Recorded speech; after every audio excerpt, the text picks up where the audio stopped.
Welcome. I'm E.G. Marshall. Today's tale has never been completely explained, not by science, medicine, or philosophy. An incredible story of an ordinary girl called Trilby, who became the greatest singer of her day. Today, we would say she was hypnotized by an extraordinary man called Svengali. But even that wouldn't explain it all. For Svengali was indeed a magician. In fact, a monster who left in his wake a trail of horror and broken lives. Trilby, he mesmerized you. Is that sinful? Is that bad? He gets you in his power, and he can make you do anything he pleases. Steal, even murder. Anything. There is something about him, it's true.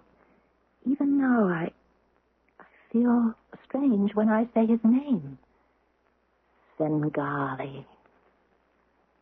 Svengali. Svengali.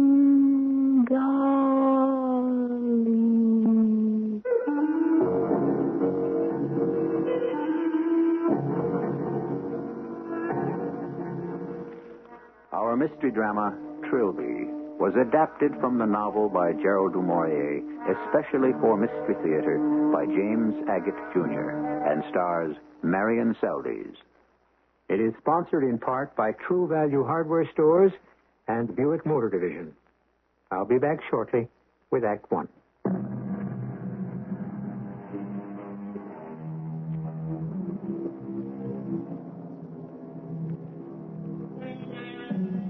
Imagine Paris of the late 1800s. Paris of Puccini's La Boheme. Bohemian Paris, the Latin Quarter, the singers, musicians, young painters learning how to paint, young models modeling for their supper and dinner, too. This young lady is fast becoming one of the most famous of all. She is certainly the best-known French model ever written about. Meet Trilby. That is my name. Trilby O'Farrell. Not O'Farrell. O'Farrell. Lots of people make that mistake. I just think of myself as an ordinary 18-year-old who models the face, the hands, feet, the altogether, for the painters and sculptors here on the left bank of Paris. People tell me I suddenly became a world-famous singer. Sang concerts all over. I don't remember any of that. Truly, I don't. All I could ever sing was Sweet Alice, Ben Bold. I'll sing it for you sometime. I'm very tired now. I'm sitting here with lots of people all around me. Some of them are crying. I don't know why. I don't like making people unhappy or making trouble. And that's what I said to Billy that first day we met so very long ago. Come in. Don't stand there in the door. My name's Trilby O'Farrell. I was modeling upstairs. Well, I'm Billy Baggett. We're all painters here, the three of us. He means we hope to be. That's Taffy. The other one by the window is Sandy.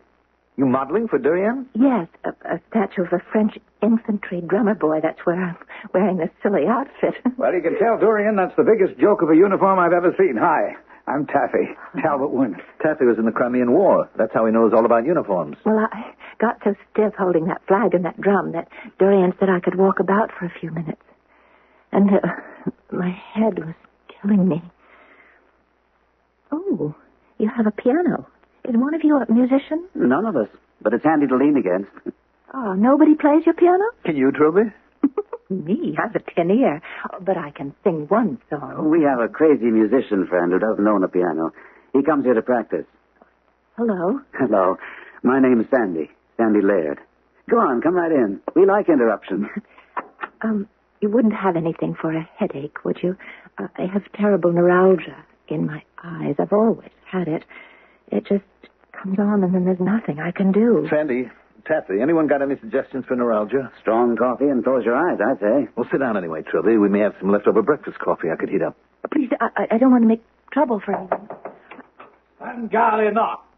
Svengali knocked the door. This time you can't say Svengali didn't knock. Good morning, gentlemen. Svengali has come to practice the piano. Not this morning, Svengali. This lady is suffering enough already. How do you do, mademoiselle? Oh, please excuse me. I don't feel very well to meet many more new people. She poses for durian upstairs. And I was just about to heat up some coffee for her. Maybe Svengali can help. Your name? Trilby. Now, Svengali will sit in front of you. Trilby, look straight forward. Look into the whites of the eye. Whites. Keep, yes, looking. Concentrate. Concentrate on the eye of Svengali. Well, she's smiling. Is the pen still in the hand? It is almost gone.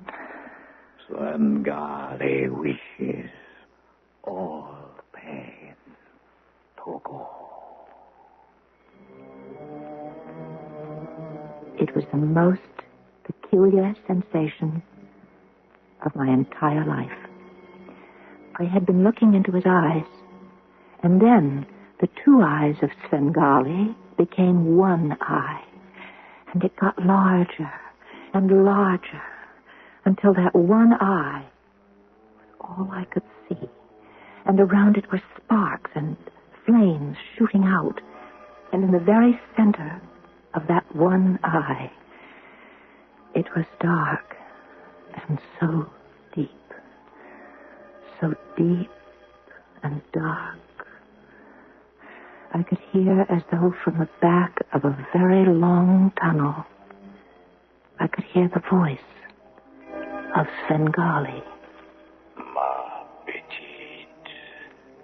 Ma petite Trilby, Trilby, no more pain, no more pain, ma petite. The strangest feeling, like being carried to another place. A beautiful feeling. I cannot really describe it. Covering me with peace.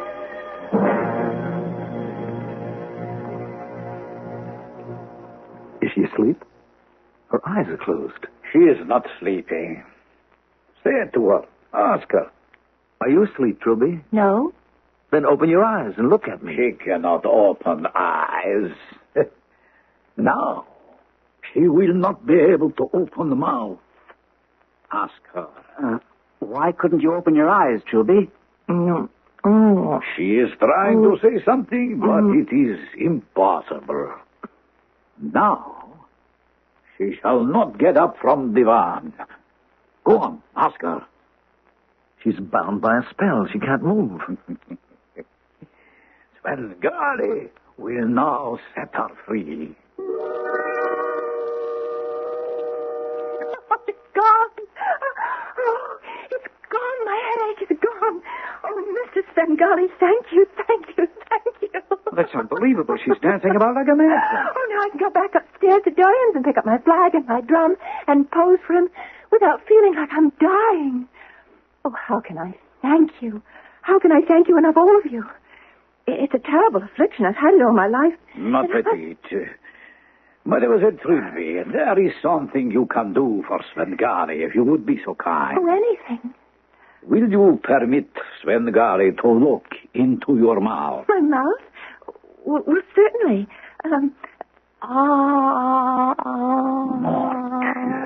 What do you see?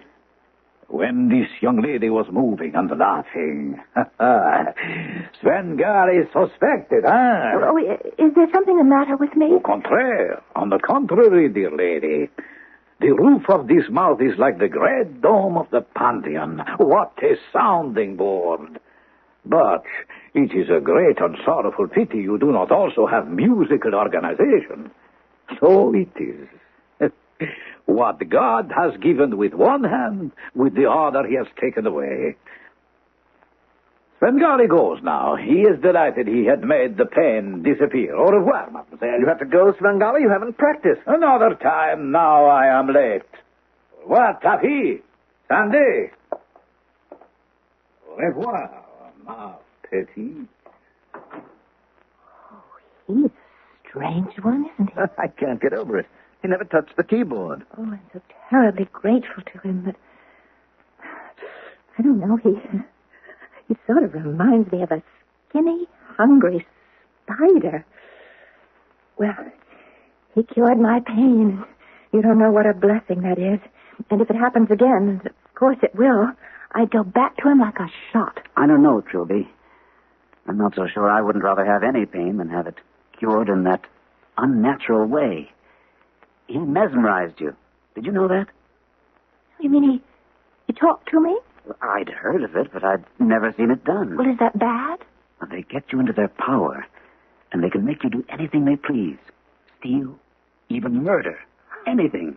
Oh, you make the cold shivers run up and down my spine when you talk like that, Sandy. All I'm saying is, be careful, Trilby. Yeah. Yes, I suppose there is something about him, but without him being in the room, I do feel sort of strange when I just say his name. Svengali.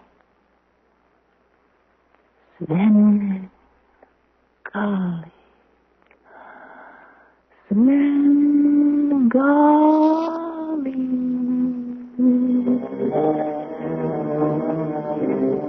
Svengali.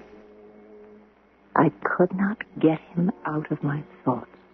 In the middle of the night, in the street, when I was walking, he would appear to me, unexpected. Billy told me he was a great musician who had not yet made his mark, a composer of music, a conductor, and a teacher. I knew he must be a genius.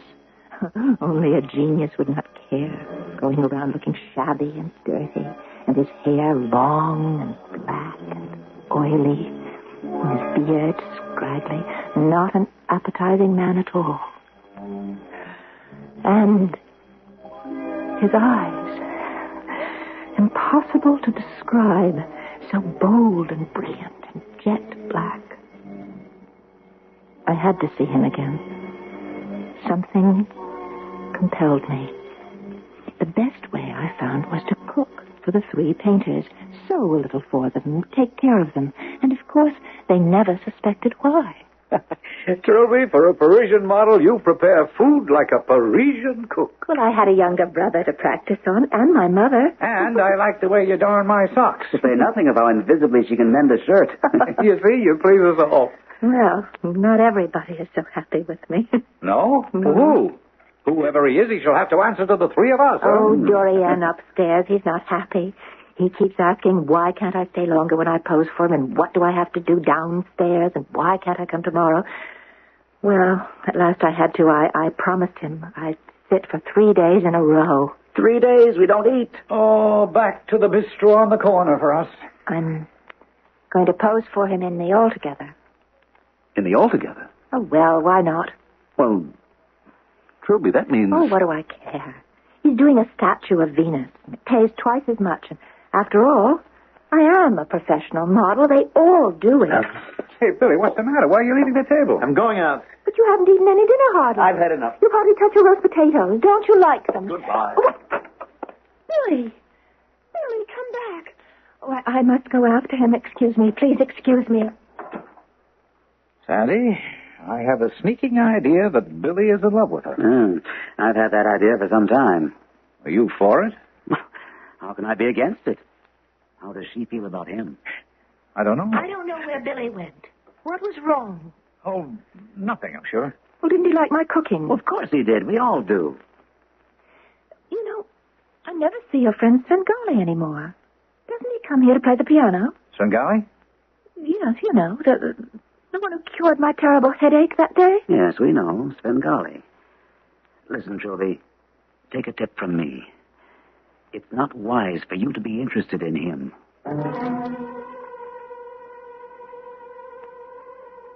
One must remember that hypnotism, 100 years ago, was thought a mysterious and frightening experience.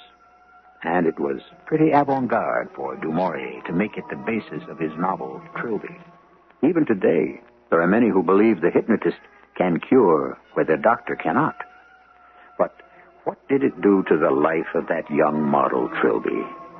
I shall be back with some of the answers in a few minutes.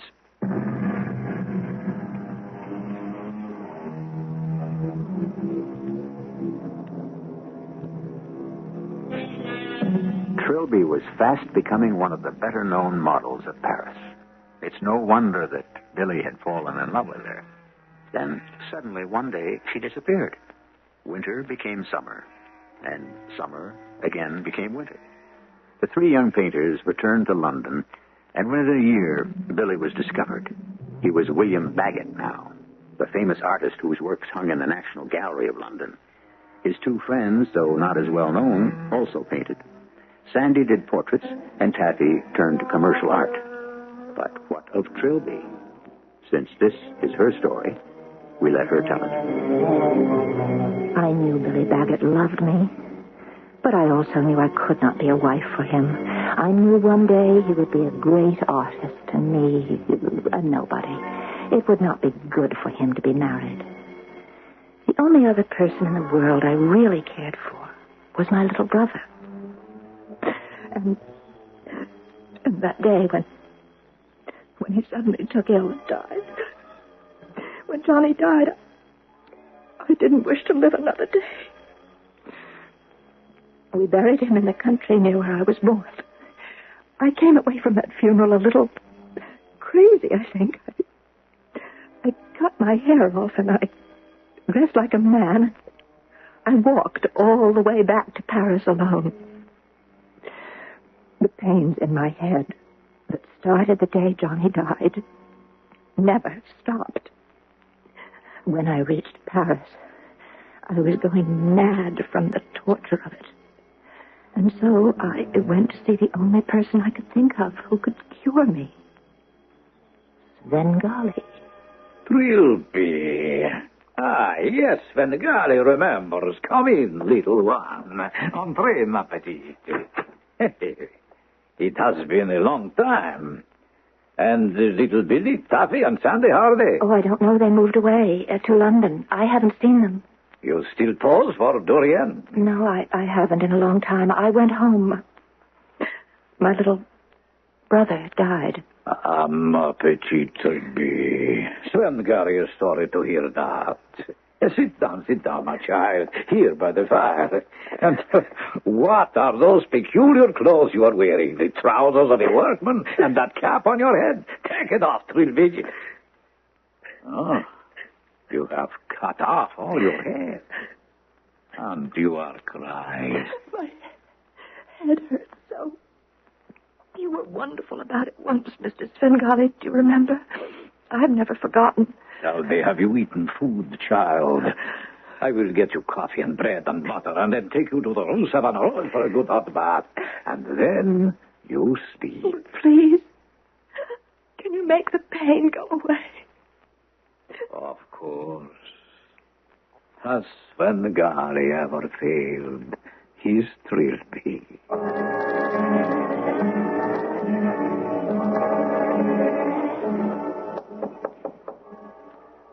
Yes? Who is it? Svengali. What? Where am I? How is my little bird this beautiful morning? Oh, of course. Now I'm at the... Oh, I feel fine again. Oh, I slept so well. For 2 days and 2 nights. For 2 days and 2 nights, that long? Oh, whatever can you think of me? What are you going to do now, ma petite? Well, I don't know. A long time ago, you may have forgotten, Svengali asked to look into your mouth. Svengali told you he can make you sing. Oh, I can sing already. Do you know Sweet Alice Ben Bolt? My father taught it to me. Do you have a place to go, Trilby?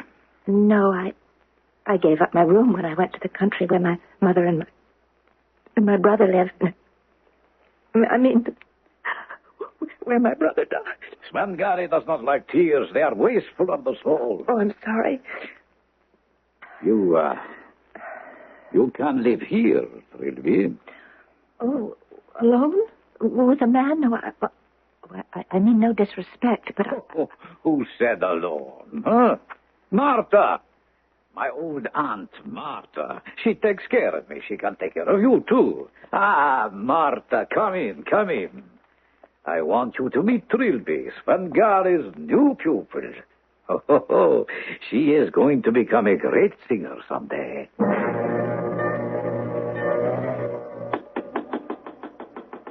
Who is it? Is this the house of the great William Bagot, painter extraordinary? Billy, my boy, open up. Sandy! Taffy! What a nice surprise! Where do you keep your glasses, Billy? Glasses? What for? What's that bottle? Champagne, dear boy. Ah, here they are. What are we celebrating? Sandy, you're doing another portrait of Lady Curzon. Oh, don't mention the dear rich lady's name.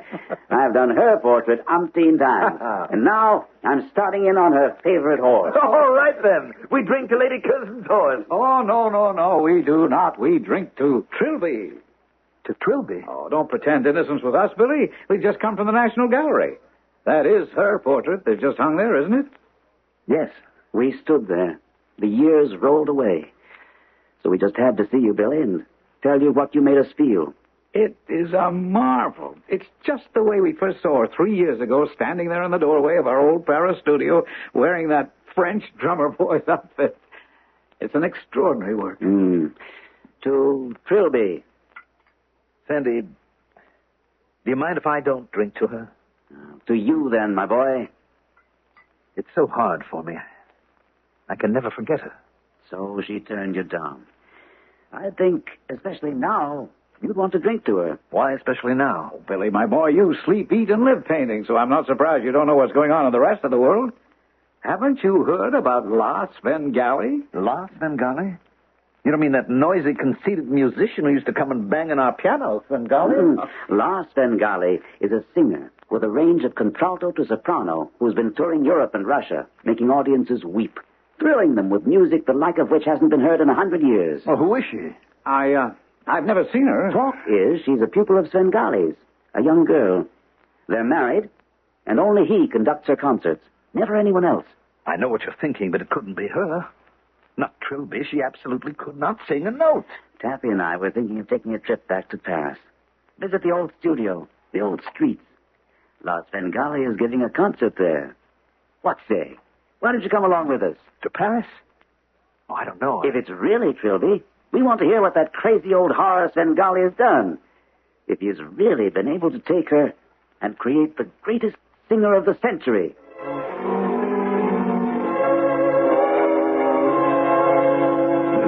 No! Idiot! Imbecile! I know you have absolutely no ear whatsoever, but cannot you remember one blessed thing Svengali is teaching you? I'm sorry. Svengali does not want your sorrow. All he asks for is your concentration. But which piece of music am I studying? I don't remember. I don't know where we are. I don't remember anything. 3 years, morning, noon, and night, 6, 8 hours a day. Svengali is taking your voice, note by note I try. Well, and you succeed, my singing dove. There is no end to your notes. Each more beautiful than the other, velvet and gold, beautiful flowers, pearls, diamonds, rubies, drops of dew and honey. You are truly a phenomenon, ma petite Trilby, but dumb. Stupid as an ox. Now watch me. Look at me, look. I want you to remain on one note. Make it go through all the colors of the rainbow. Make Svengali happy. Make Svengali sad. Make him laugh. Make him cry. One note. I will. Svengali, I will. I can. Of course you can. And you will. With Svengali, you don't need an ear for music. Your eyes, the eyes of Trilby, watching the eyes of Svengali. I will. I can. Watch. Look. See. We begin.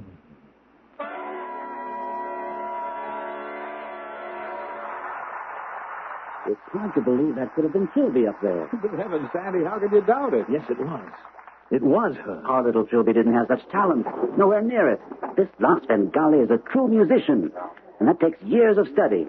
She's no simple-minded, ignorant little... Sandy, will you stop it? Sweet and friendly girl. This is a woman. There is suffering on her face. I can only go by my feelings, and it is her. Heaven knows how this angel of music came to be. Oh, Svengali taught her. Did you see her eyes glued to him, every movement he makes conducting the orchestra? Lord. Billy, you've got to remember you're not a little lovesick boy anymore. You are William Baggett, the William Baggett, a world-renowned painter. And I'd give it all up if I could be in that monster's shoes. There she is, married to him. Did you see the way they took the curtain calls together? Hand in hand. Master and pupil, husband and wife, smiling and bowing together. She holding on to him with all that love. I know she saw the three of us. She looked right at you, Billy. Yes. And at that moment, I could have sworn her eyes, became very wide.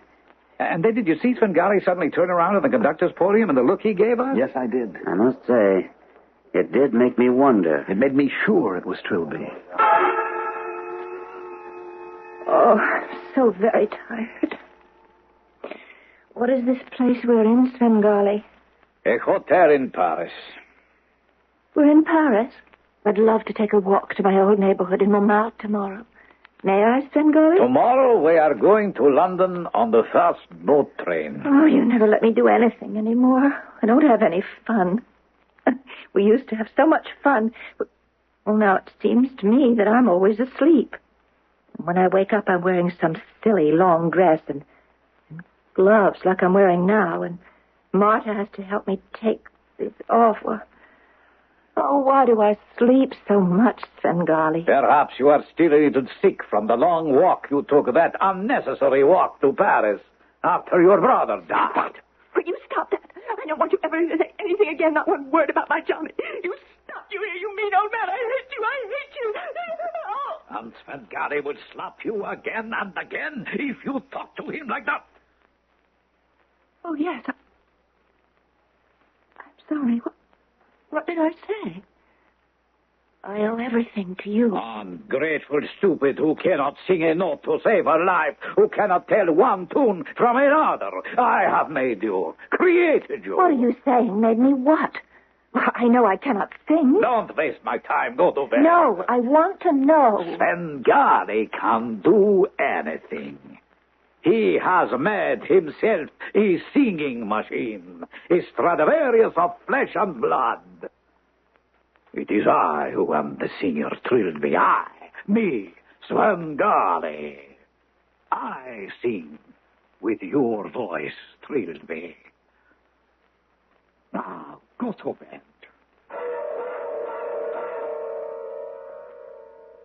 Frightening, isn't it? Now we know. There were two Trilbys. Svengali's Trilby, a sound box, and the Trilby who was loved by the painter and who could never forget her. Where will it end? I shall be back in a few moments with Act 3.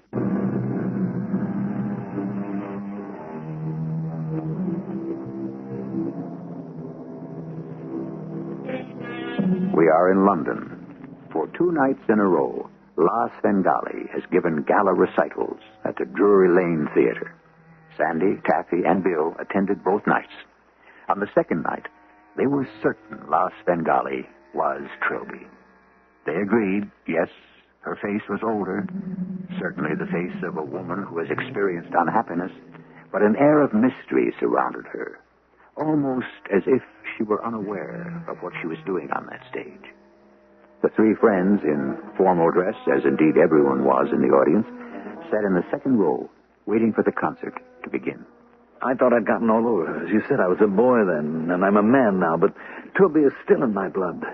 And it's so hopeless. She's the wife of Svengali, and together they've conquered the world. Last night during the concert, every song I saw the way her eyes followed him. But Svengali's a great musician, Sandy. Everybody can derive pleasure from music. You don't find a painting making people weep the way music does. People don't shout and scream and applaud paint on a canvas the way they carried on last night right here. Yes, I'm jealous, unhappy, and it's also hopeless. But it's over, Billy. You have to accept that. Forgive me for carrying on like this. I'm sorry. I truly am. Sandy, is it true that Svengali is not conducting the orchestra tonight? I thought he always conducts for her. Haven't you heard? Backstage gossip has it that they were rehearsing this afternoon, and Svengali interrupted Trilby several times. Got very excited and struck her with his baton. What? Then she fell on her knees and Good Lord. and cried out and begged him not to hit her. She said something like, "I'm singing the best I can." And when she was on the floor, he kicked her. The first violinist couldn't stand it, and he made a grab for Svengali. And the next thing anybody knew, he'd cut Svengali with a knife. I never heard a single word. They must have hushed it up. Yes, cut him across the back of the neck. They sent Svengali back to his hotel, and I understand the doctor has absolutely forbidden him to conduct this evening. That's extraordinary. So someone else is taking over. Just look around you. The place is crowded to the rafters. I can't see one empty seat. Yes, there's one there. Huh? That lower box, the one nearest the stage. Our box holders are notoriously late. Whoever it is, better hurry. The conductor is raising his baton. I see by the program her first song will be without accompaniment. Like the one she did in Paris that brought down the house. Here she comes. Oh, she's magnificent. She never looked so beautiful. Chappie, look at Billy. Poor Chappie's crying. Well, at least he's letting it out. Look who just walked into that empty box. Svengali. He can see us. He's looking right at us. Oh, would you clap your eyes on that face? Strange, isn't it? As though it were frozen into a laugh. Trilby, sing, my sweet. You don't need to keep looking at him. Music is in your heart. Sing. Oh, she's opening her mouth, but good Lord, it looks like she's trying to sing, but no sound's coming out. I can't take my eyes from Svengali. His eyes, they're glazed, unseeing. Trilby, sing! You don't need him! For God's sake, sit down. What in heaven's name? She's fainted. Billy, come back here. He's running on stage. Hey, look in the box. Svengali has fallen over.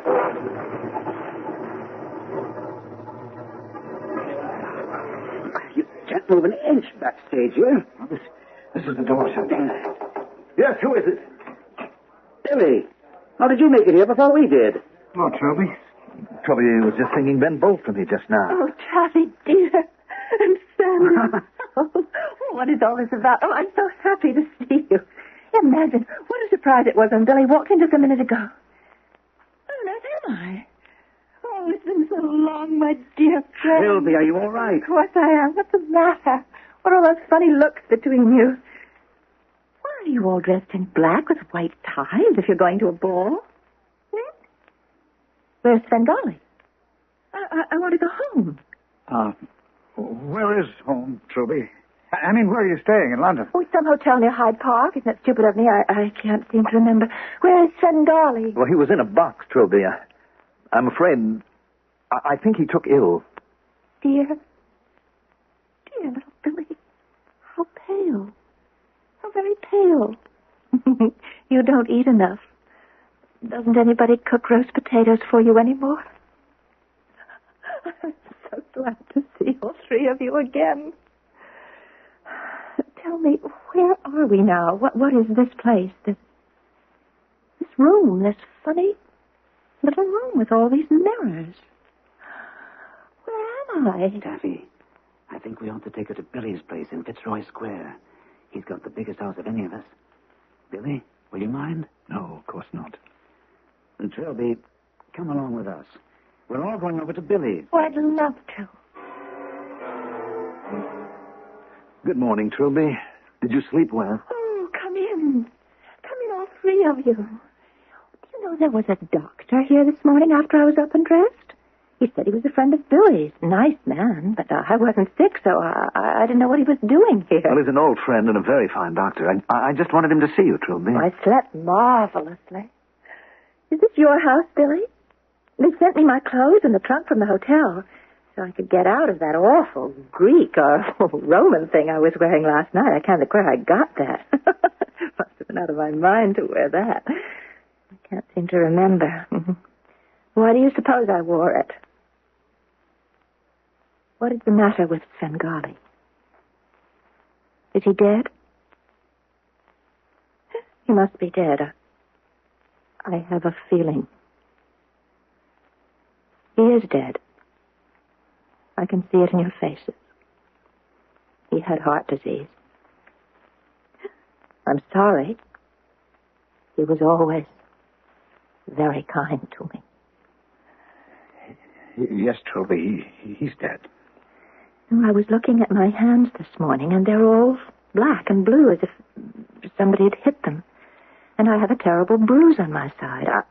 I should have told the doctor, because I don't know where I got those. I'm afraid it was Svengali. He struck you while you were rehearsing. Struck me? Rehearsing? What are you talking about? Svengali never struck me. He was kindness himself always. And what would I be rehearsing? The songs you were to sing at the Drury Lane last night. Sing at the theater? I never sang at any theater. Oh, was that big place we were in a theater? I did see him. Oh, yes. Svengali, in the box opposite. He was looking so strangely, like he was laughing about a secret or something. And he was staring straight out at me. And then I thought, why is he laughing at me? Oh, it's fuzzy in my mind like a bad dream. What was it all about, Billy? Was it a dream? Trilby. What? Don't you remember singing in Paris at the South Play and in Vienna and St. Petersburg in the Winter Palace? You're pulling my leg. What nonsense. Now you're thinking of someone else. You were never in those places? Oh, yes, I was. We were in Vienna and St. Petersburg, Svengali and I. He played everywhere. But I never sang there. Good heavens. Trilby, can you remember how long you've been married to Svengali? Mm-hmm. Months. Years. I forget. You know, I looked for him in Paris when I was so awfully sick. I was much worse than that time in your studio, remember? When he cured me? Was it the same old neuralgia? Oh, no, much worse. I went sort of crazy when my little brother Johnny died. And this terrible pain in my head. It's funny, isn't it? Poor Svengali. Tell me how he died. Quite suddenly, I believe. Oh, I hope he hadn't much pain. Billy? Then what are you doing over by my trunk? Oh, nothing. Oh, yes, you are. You found something. What is it? Just a picture. Well, let me see it. I want to see it. Bring it here. Oh, I've never seen that picture before. How did it get in my trunk? And Marta put it there before we left Paris. Look, Taffy, Sandy. Oh, it's a splendid photograph of Svengali. He must have been quite young. But the eyes are the same. Those big black eyes with all the white showing.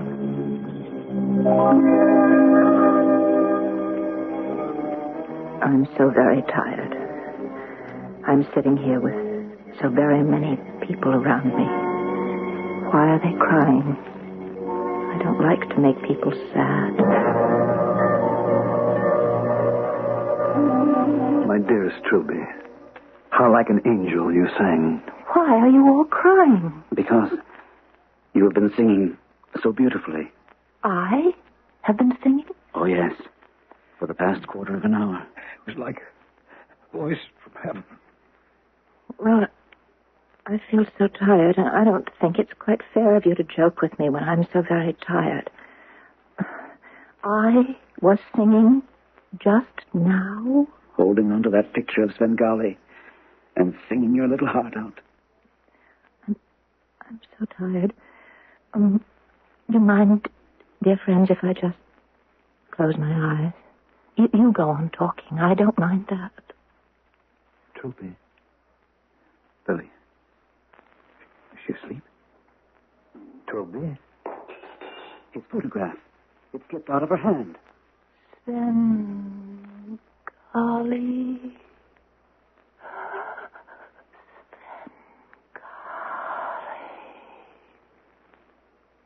Oh, good Lord. Is she dead?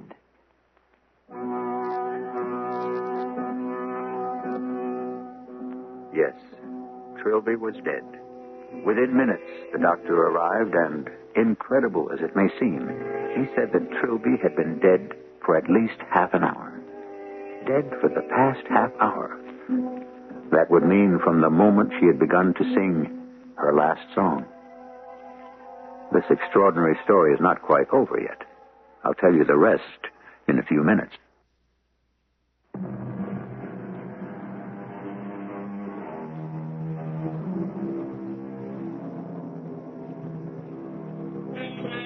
Not long after the death of Trilby, little Billy, known to the world as artist William Baggett, also died.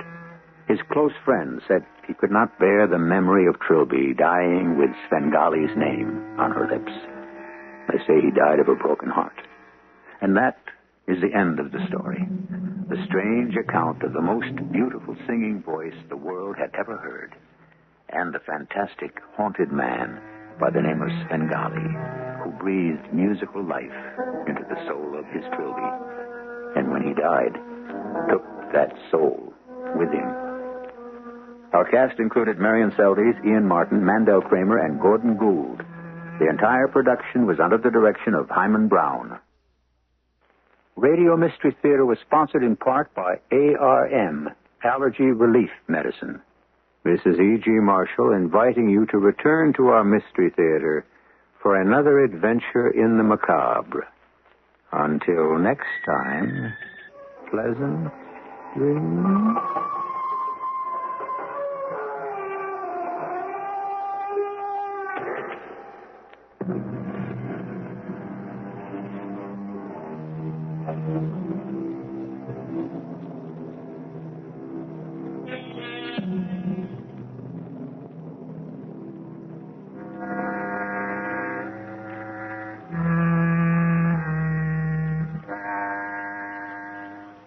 CBS Radio Mystery Theater presents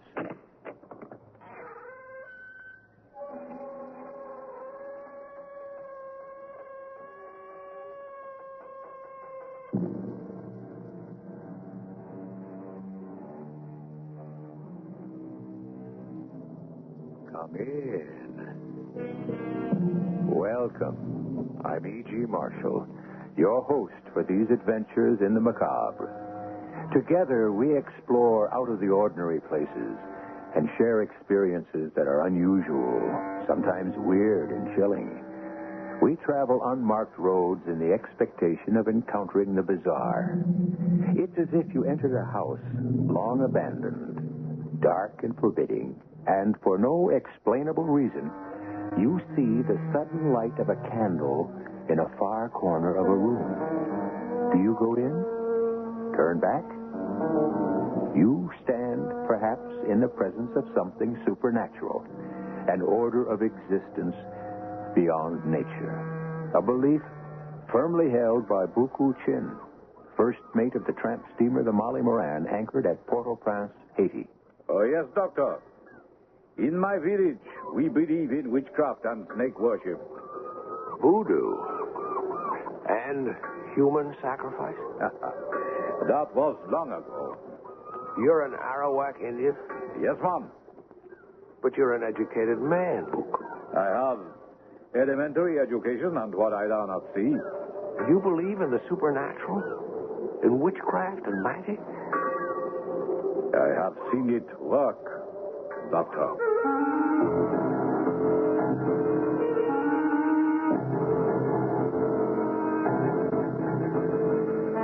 Our mystery drama, Bound East for Haiti, was written especially for the Mystery Theater by Roy Windsor and stars Mason Adams and Fred Gwynn. It is sponsored in part by Sign-Off, the Sinus Medicines, and X-Lax. I'll be back shortly with Act One.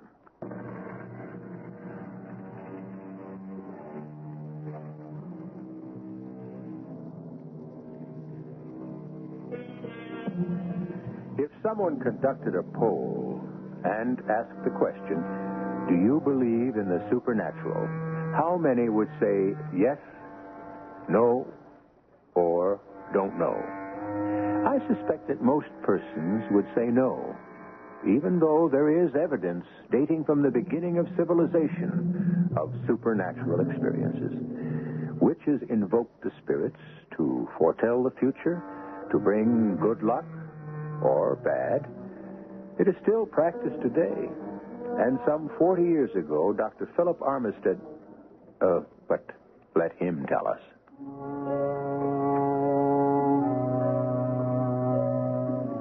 See that calabash there? That gourd cut in half? There on the small table in the corner of my study. A calabash is the hard-shelled fruit of a tropical American tree. Years ago, they were cut in half, scooped out, and used for wash basins and drinking utensils by sailors aboard tramp steamers which plied their trade around the Caribbean. That one belonged to Buku Chin, an Arowak Indian from Haiti, who was first mate to Captain Pete Johnson of the Molly Moran. Some 40 years ago, I had just completed my Florida Medical Board examinations, and I badly needed a few weeks' rest.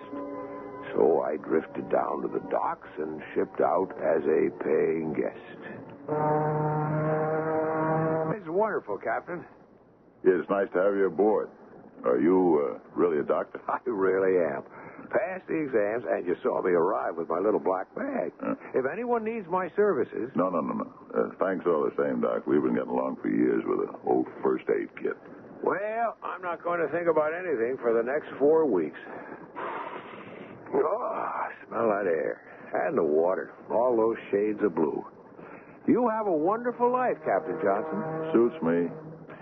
I'll never get rich sailing this old tub, but she's a good boat. Slow, but we get there, and we have good times in our ports of call. 2-3 days of that, we're glad to be back at sea. And now we're bound east for Haiti. That's right. Port-au-Prince.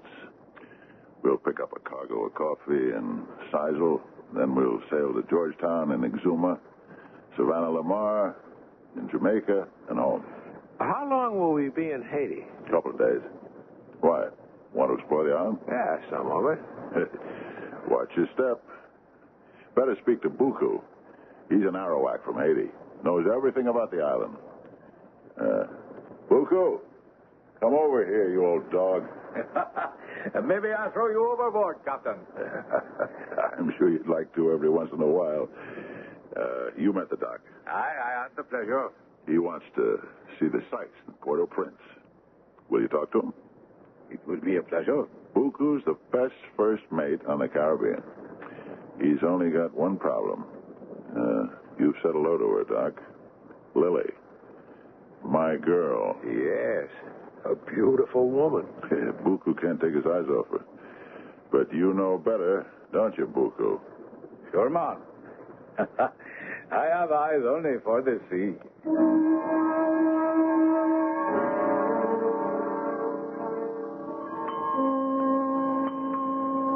We'll have chow in half an hour. Doctor, you plan to go ashore? No, not tonight. Early in the morning. I have my camera, and the morning light is best for pictures. How about a beer? I laid in an extra supply, seeing as you're a paying guest. Lily? Sure, Pete. Doctor? Yes, thank you, Miss Lily. How about that? Miss Lily, that's great. Dr. Armistad is a gentleman. Sure. Yeah. But he's Doc, I'm Pete, and you're Lily. This ain't the Navy. Okay, Doc? Okay, Pete. Good. That's better. Hop along, Miss. You are cursed. Isn't she something, Doc? She's beautiful. I really love her. She loves me, so she says. Why, Why, the Lord knows, but that's the way it is. I guess I'd better marry her. Maybe when we put in at Savannah Lamar. She comes from there. I approve. Yeah, that's what I'll do. I'm getting on, 40. Remember, we're going to get married. I guess now's the time. And hey, you'll be the best man. All right, that'll be a pleasure. Will you tell her? The night before we dock, and that ought to take care of Buku Chin. You were serious about him? Certainly. He's 32 or 3 and pretty good looking. He's always giving Lily the eye. Can't blame him because she's an eyeful. Agreed? I certainly do. Beautiful dark hair and perfect features. And eyes. Big and tawny, like a cat's. Well, once she's Mrs. P. Johnson, Buku will lose his steam, right? She hates him. That must make her uncomfortable. It does. She wants me to get rid of him, but see, Buku's an expert first mate. I'd never fire him. You talk with him about Haiti? Yeah, it was fascinating. All that junk about voodoo and snake worship and magic. He's full of it. And he believes it. In the village that he comes from. I know. I've heard it 100 times. Well, it makes him happy to believe in superstition. What's the harm? There is none. Someday I'd like to come here for a few weeks and explore the island. There's a mystery about it. And not just in Haiti. There's mysterious things in small islands all over the Caribbean. Here you are, Lily. For you, Doctor. Thank you. Pete. Thank you, my dear. What took you so long? I had to go back for another beer.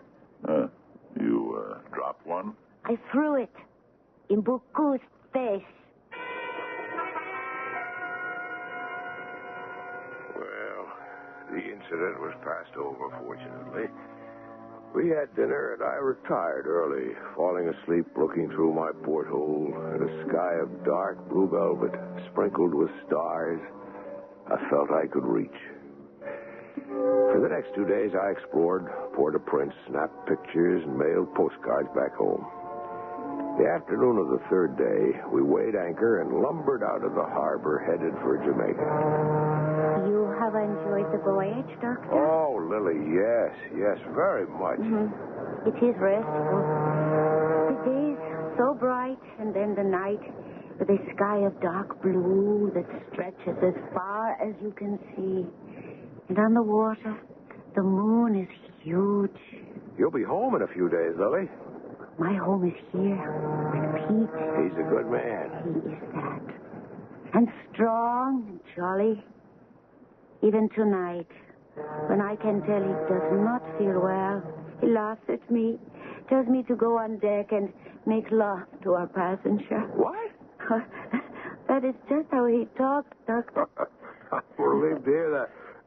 You say that he doesn't feel well. It is nothing. Well, perhaps I should see him. No. He is resting. Pretty soon he will come on deck, and we will watch the sea from the bridge. Who's at the helm now? It's not Buku. No, Umberto. He is from Cuba. Buku, I do not know where he is. You wish to go up to the bridge, Doctor? Yeah, I think not, Lily. Thank you. I'm going to turn in soon and read. Oh. You have your nose in a book all the time. Well, I am going to the bridge. Pete will be up soon. Enjoy yourself. I'll watch the sea a little longer, then I'm going below. I'll see you in the morning. Good night, Doctor. Oh. Lily. Take your hands off me.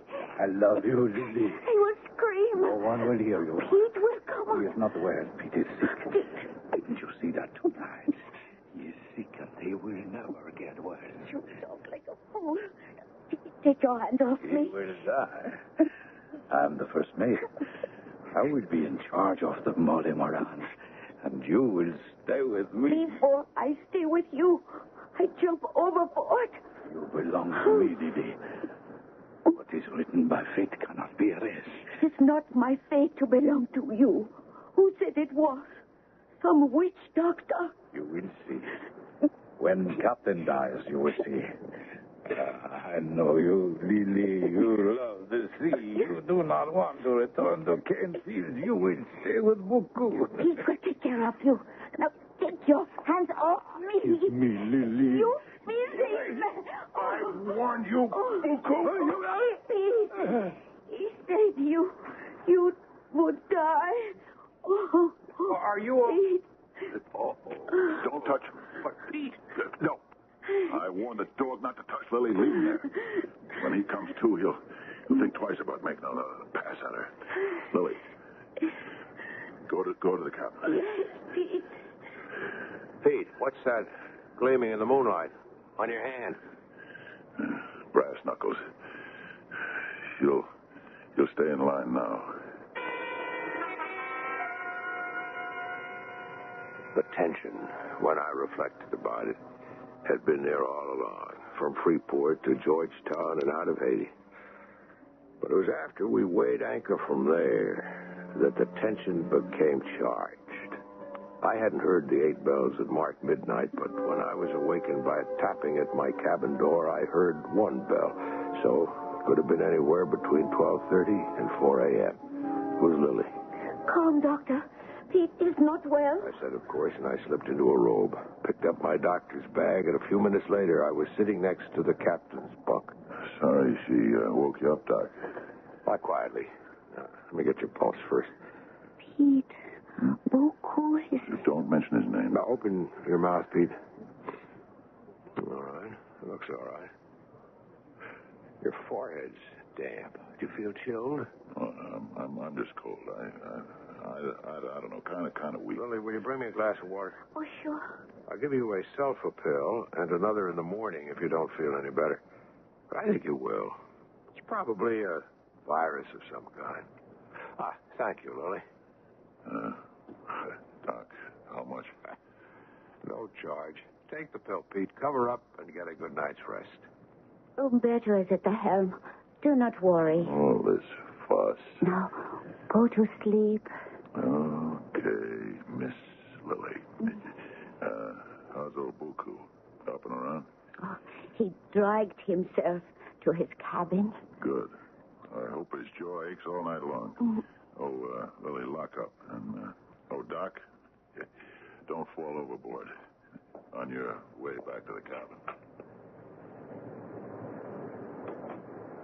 He is very sick, Doctor. Oh, not at all, Lily. Mild upset, nothing more. Buku said he will die. Well, then he knows more than I do, which he doesn't. Now, don't worry, Pete. We'll be all right. Buku knows. How does he know? He knows. Well, I know he's superstitious. Don't tell me that you are, Lily. I have seen things. Your medicine won't help Pete. There is other medicine. It is of the mind and the soul. A curse can kill. Buku? He has had a curse put on the captain.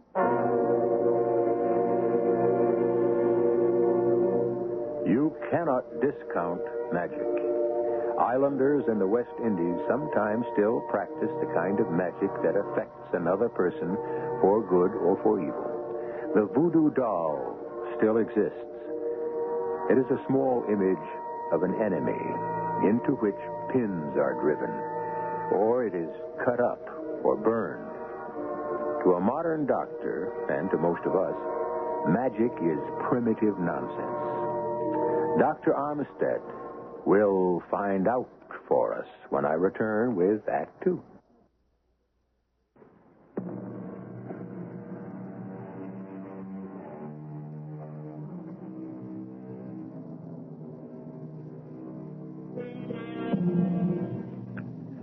This is Dr. Armistad's story, and he is recapturing it for us. He's a man of 70 now, but what happened during his sea voyage on the tramp steamer, the Molly Moran, is still vivid in his memory. He can recount what he heard and saw.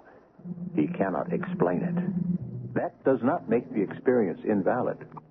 As a normal young doctor, only 26 at the time, he was a skeptic. After all, he was a man of science.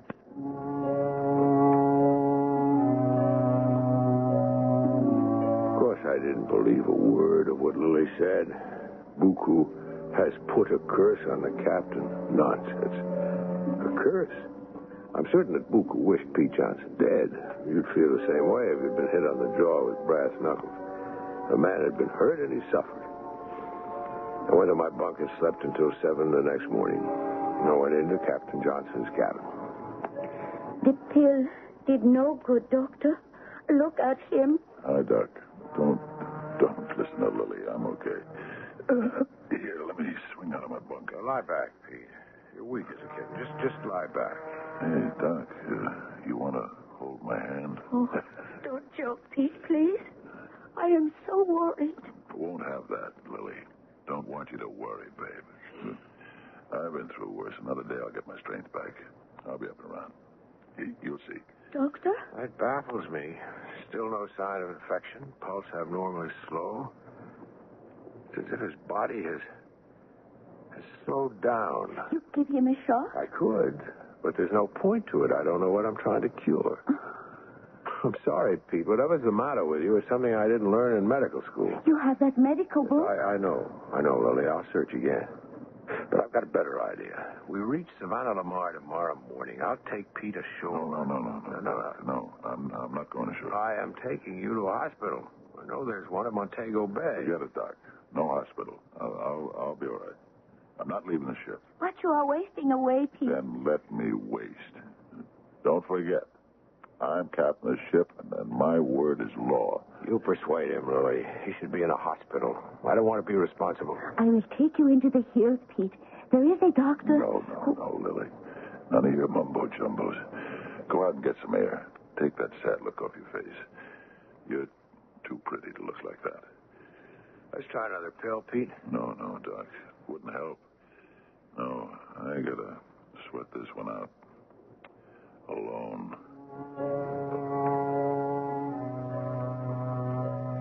I left the cabin and went on deck.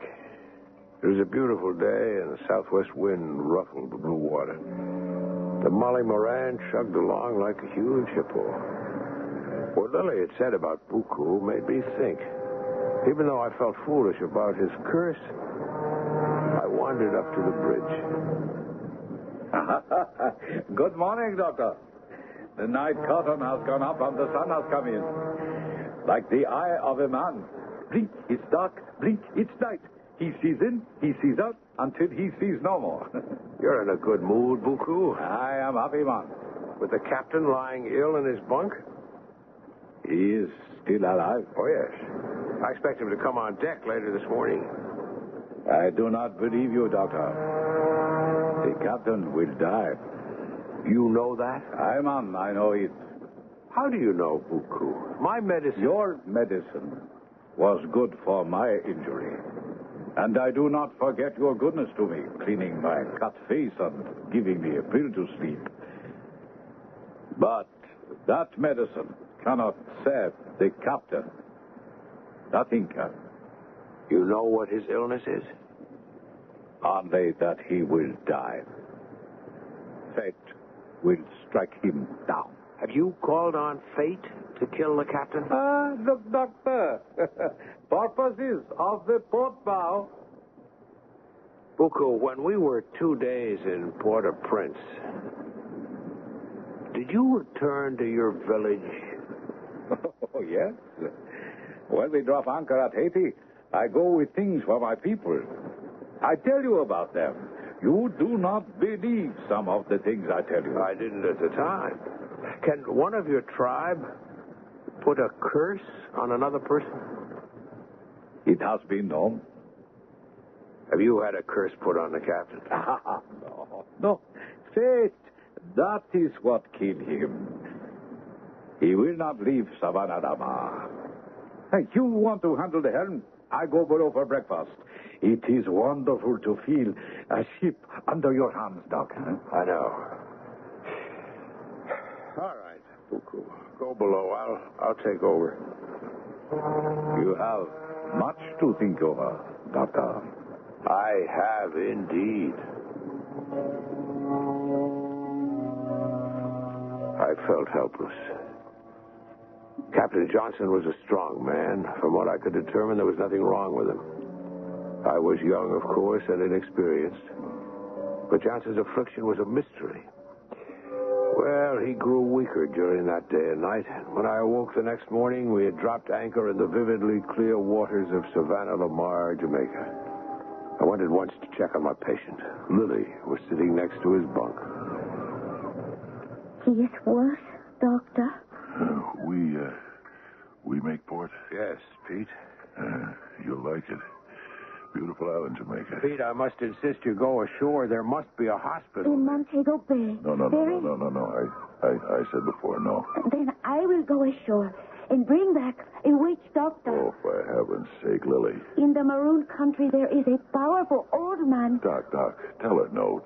Don't want some dumb hillbilly with his hocus pocus. Don't want him. What harm could it do, Pete? What, Doc? You approve? No, I think you need hospital care, but you won't listen, so why not let Lily find this man and bring him aboard? People would laugh at me. Well, you won't have a chance to hear them if you get any worse. Okay. You go ashore, Lily. Go home. Don't come back. It's over with me. With us.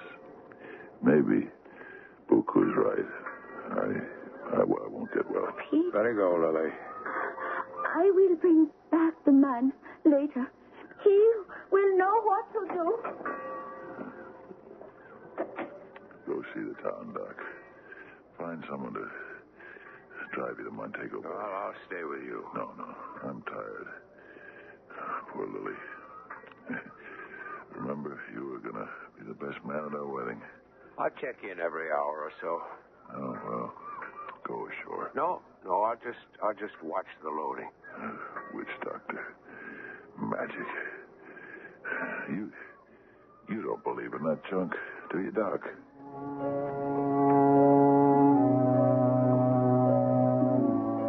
Late that afternoon, Lily returned with a weazened little man of indeterminate age, but who's very old. Wore a threadbare undershirt, faded blue denim trousers. Was barefooted. Pete lay in his bunk. I sat next to him. Lily stood near the witch doctor, who squatted like an old-fashioned tailor in front of the cabin door. Ugly devil, ain't he, Doc? Lily, doesn't your friend want to examine Pete? That is what he is doing, Doctor. I see. From 15 feet away. Hey, why doesn't he say something rather than just chant?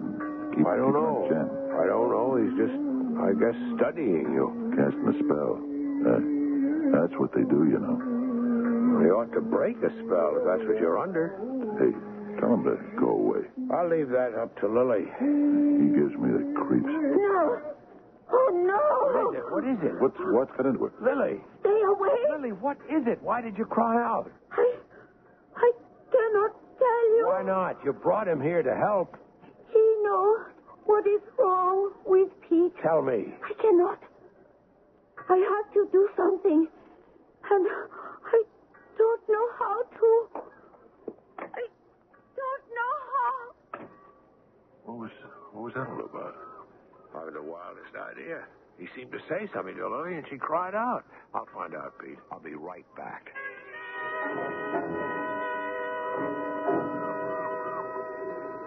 No, Doctor. I will not tell you. I want to help. You cannot. Why can't you confide in me? Pete's very ill. He could die, Lily. He will die. Unless I break this spell. Buku, he had a spell cast on Pete, am I right? Now, do you know how to break it? I will have to. But I don't know how. Tell me. Maybe I'll think of a way. No, Doctor. If I begin to act strange, do not interfere. I don't understand. It is the only way. I must do it. Only I can do it. I must.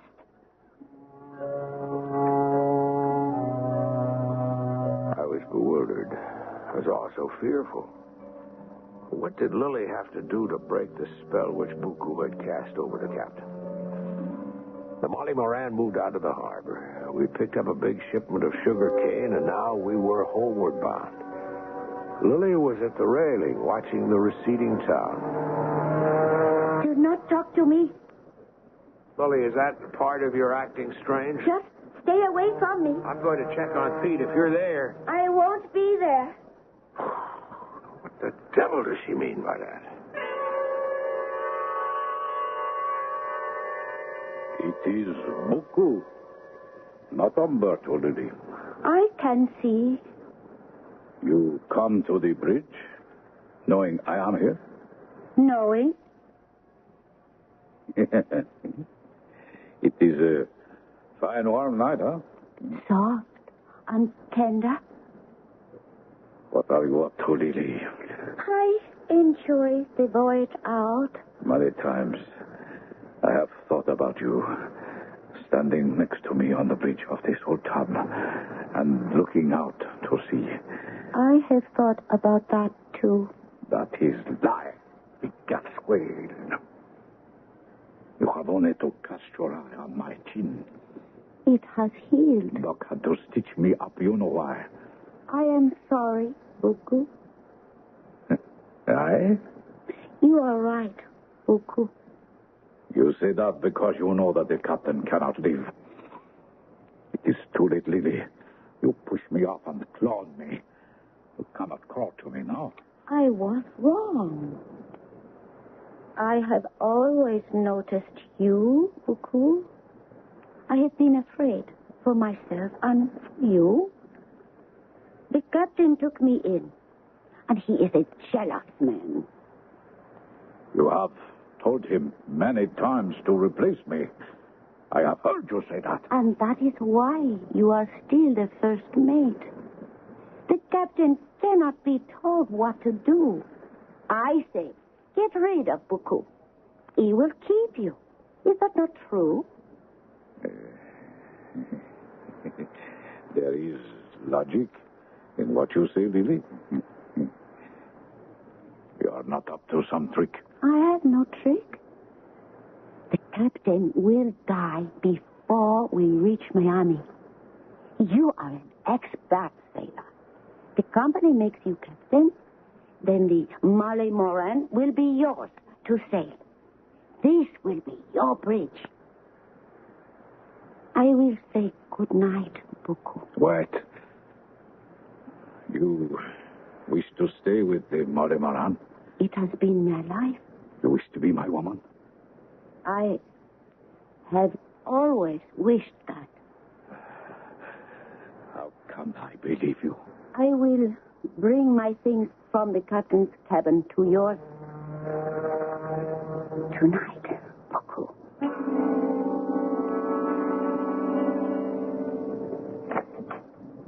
Good evening, Lily. What?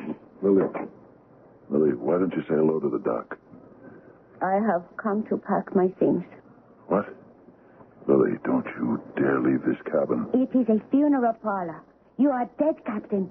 You will never reach Miami. What will do, Lily? What's come over you? I said you are not to speak to me. Where are you going? It is none of your business. I'm still captain of the ship, and don't you... I have my things. I go now.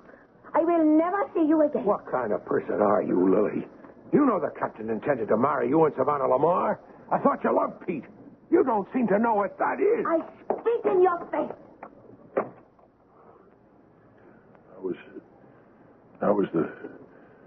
That was the worst punch in the gut of all, Doc.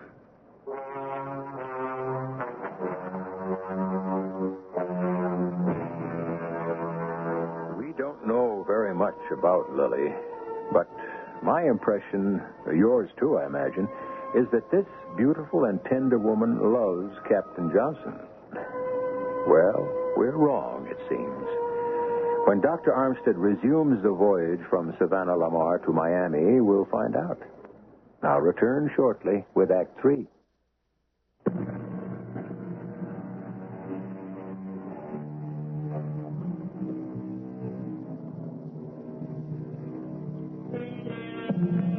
What we must not forget, and Dr. Armistad seems to be guilty of forgetting, is that Lily told him that her behavior now might become strange.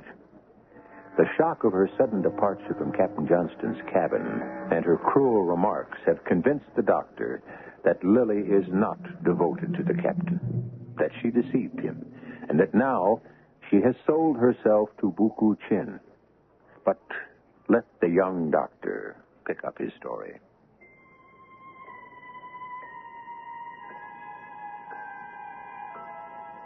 After Lily left the captain's cabin, I sat with him for an hour.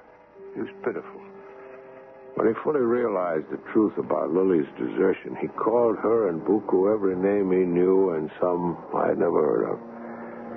He was breathing with difficulty when I said goodnight. It was almost 10 o'clock, and honestly, I did not expect to see him alive by morning. Buku was on the bridge. He'd be relieved by Umberto at the next bell. I went up to him. Doctor. In the moonlight, your face is like a thundercloud. You know why, Buku. It is fate. It's you taking advantage of a dying man to claim his woman. Hey, man, Lily makes the decision. I do not force her. She deceived Peter. She'll deceive you. You know who she is. I do not know, but I can imagine. The captain is still alive? Barely. Your spell has worked. I will, of course, report what you've done to the owner of the ship. He will not believe you. He will make me captain. Not when he finds out that you murdered a man. Death is a mystery. A mystery is something not understood, so death is not understood.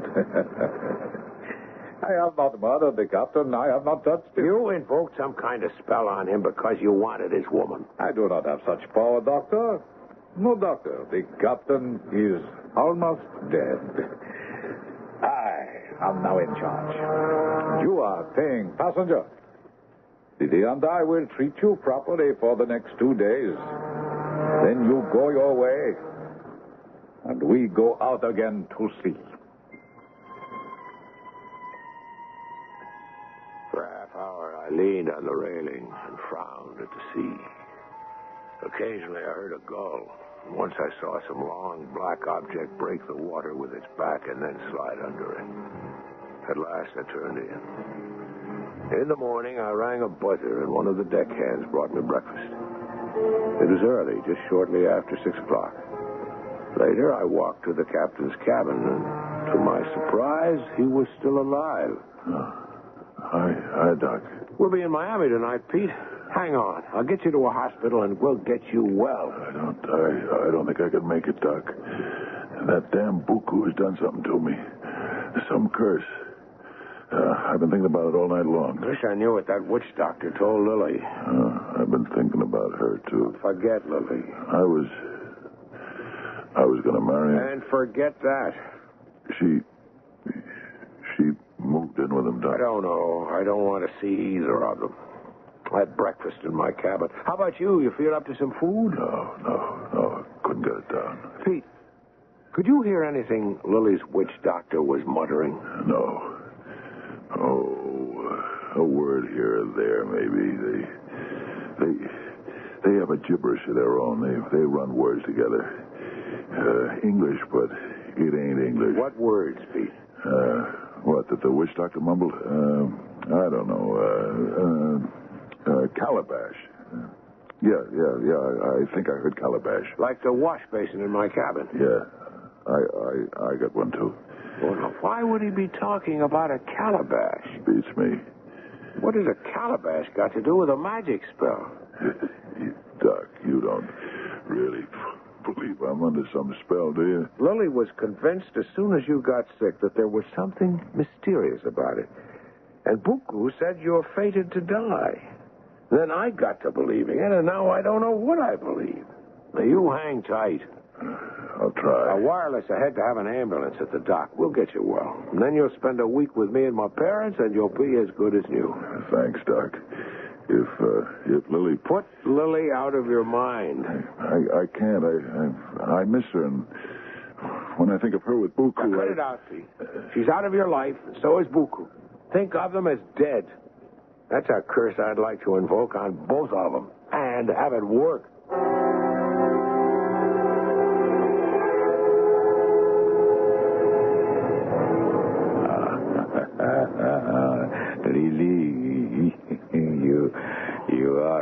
wonderful. You like me now, eh, Ma? I love you. I want to marry you, Lily. You would like that, huh? I want nothing but you, Lily.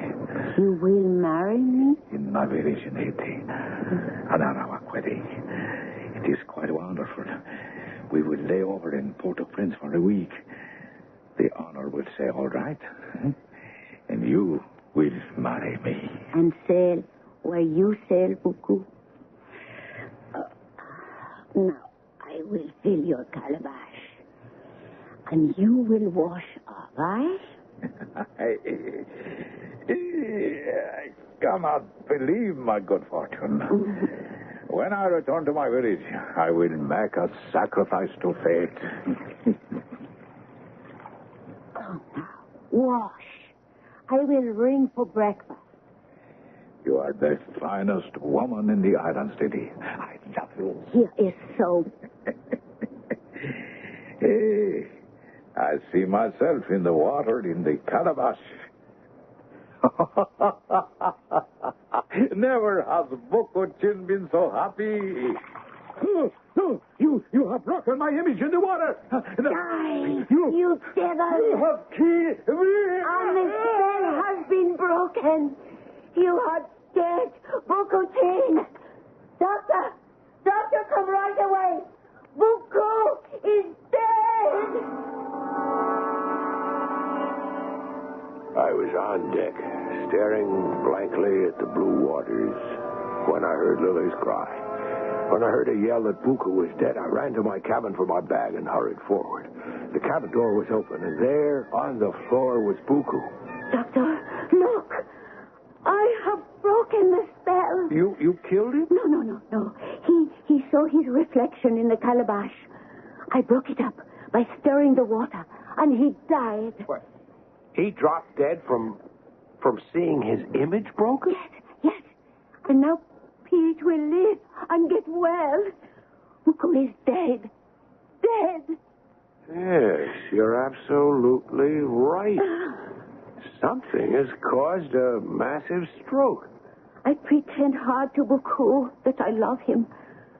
I will be in his cabin when he finishes on the bridge. Umberto relieves him. Buku comes down to me. He is cautious. Then I spend the night with him. I see, and then you wake up and kill him. It was the witch doctor in Savannah Lamar who told me what I had to do. Move in with Buku? How else could I trick him if he does not trust me? Well, what did that witch doctor tell you? In Haiti, Buku had a curse put upon Pete. You remember that first night out? He did not feel well. I guess then that Buku had done something. In his village, they do strange things, many that no one can understand. So Pete, he comes under the curse. And you had to break the curse to save Pete? The witch doctor tells me if Buku sees his image in the water, in the calabash, and I break it, then he will die, eh? Hey, it's right. I really don't believe it. Is not Buku Chin dead? Yes, very. Is not Pete already better? I have no idea. But we better find out. It was a miracle. I followed Lily into the captain's cabin as she threw herself at him. He smiled, about his first smile in 10 days. He had some color, and I know that this is hard to believe. He managed to sit up in his bunk. Lily told him how she had tricked Buku and what she had done. Pete listened in wonder. He was sorry to have lost the first mate, but he was very glad to be alive. Lily left to get him some breakfast. How do you explain all this? I can't, Pete. I'm a medical doctor. I've been trained to fix broken bones and to diagnose diseases. But we're not taught anything about witchcraft and casting spells. But there must be something to it. I was almost dead. And now, Buku Chin is dead. I'm convinced. But if I told the story at home, they'd smile at me. Well, I'll go on deck and leave the two of you alone. Pete, I am so happy. It's over with. How can I thank you, my darling Lily? For what? I love you, Pete. I did what had to be done. Why did you cry out when the witch doctor talked to you? I think I cannot pretend to love Buku Chin. Yeah. Well, we'll forget about that. We'll forget about the whole thing.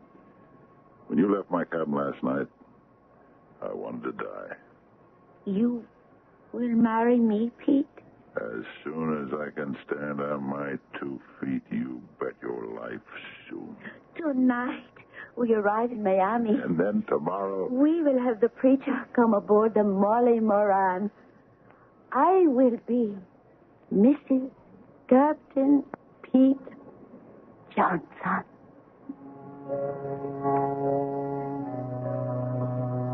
Well, that's the story of what happened bound east for Haiti.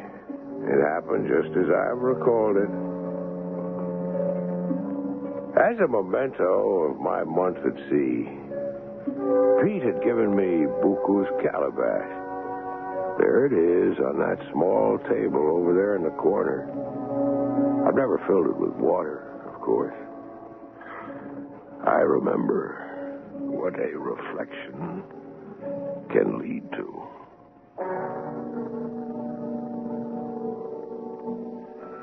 And there is Dr. Philip Armistad's testimony.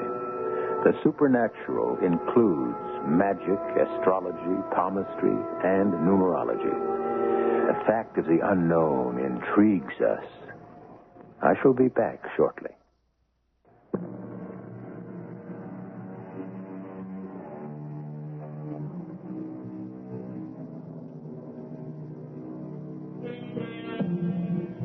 What about carrying a rabbit's foot, an amulet, wearing a good luck ring? You see, here we are, supposedly civilized, and there are those vestiges of an innate suspicion that there may be something to magic after all. Our cast included Mason Adams, Fred Gwynn, Ralph Bell, and Evie Juster. The entire production was under the direction of Hyman Brown. This is E.G. Marshall inviting you to return to our Mystery Theater for another adventure. And now, Mystery Theater.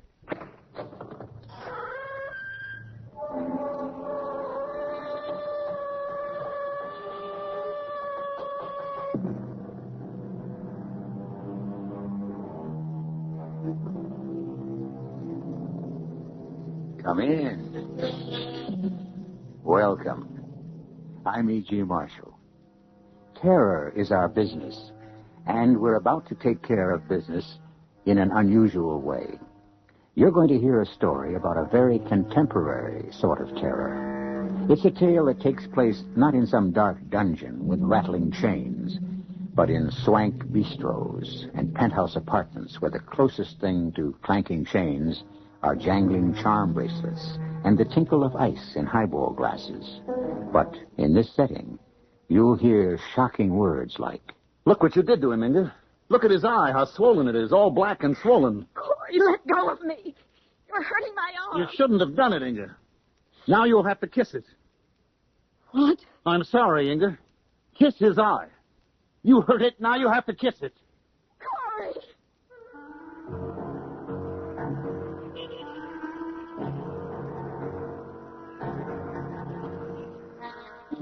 Our mystery drama, The Slave, was written especially for the Mystery Theater by Henry Slessor and stars Mandel Kramer and Fred Gwynn. News on WABC.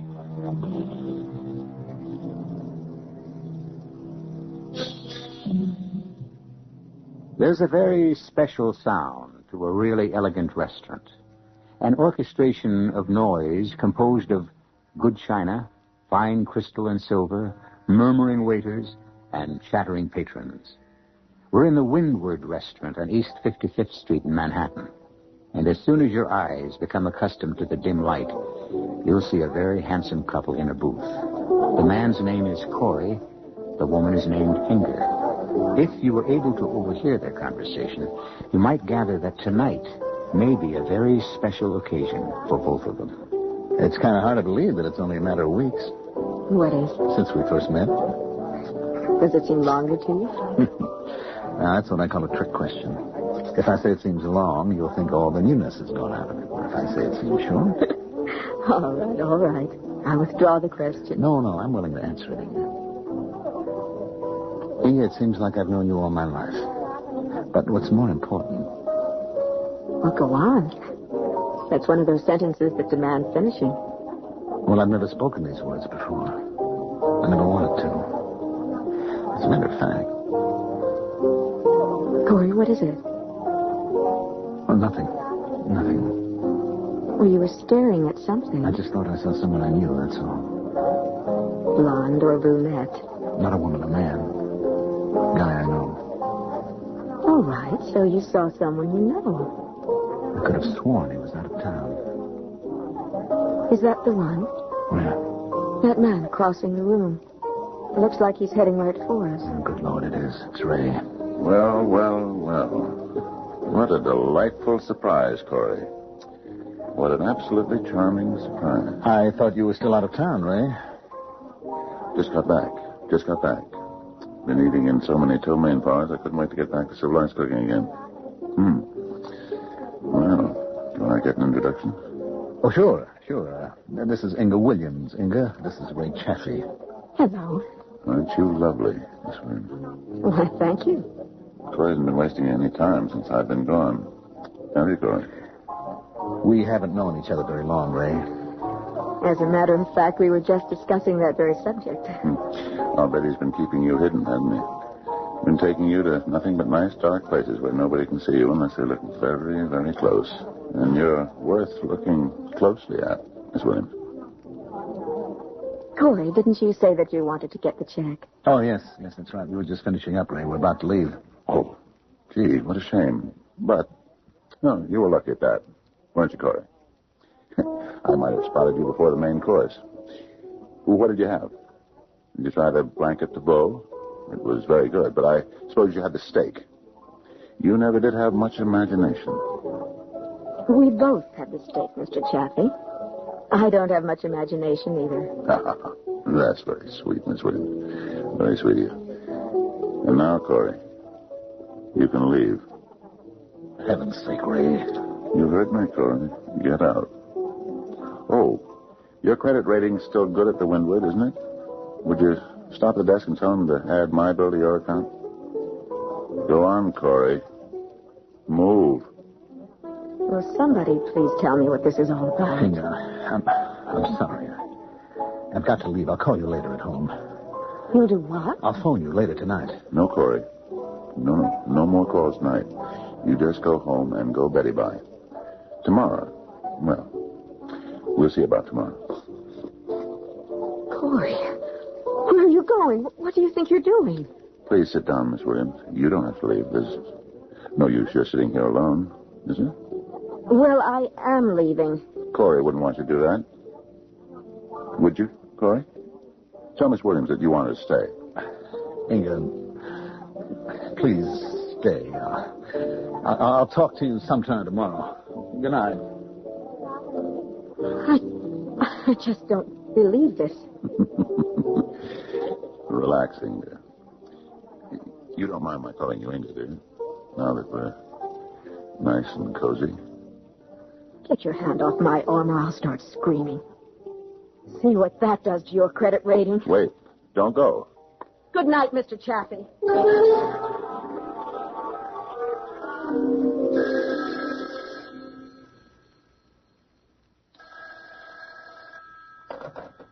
Hello. Inga, it's Corey. Drop dead. Inga,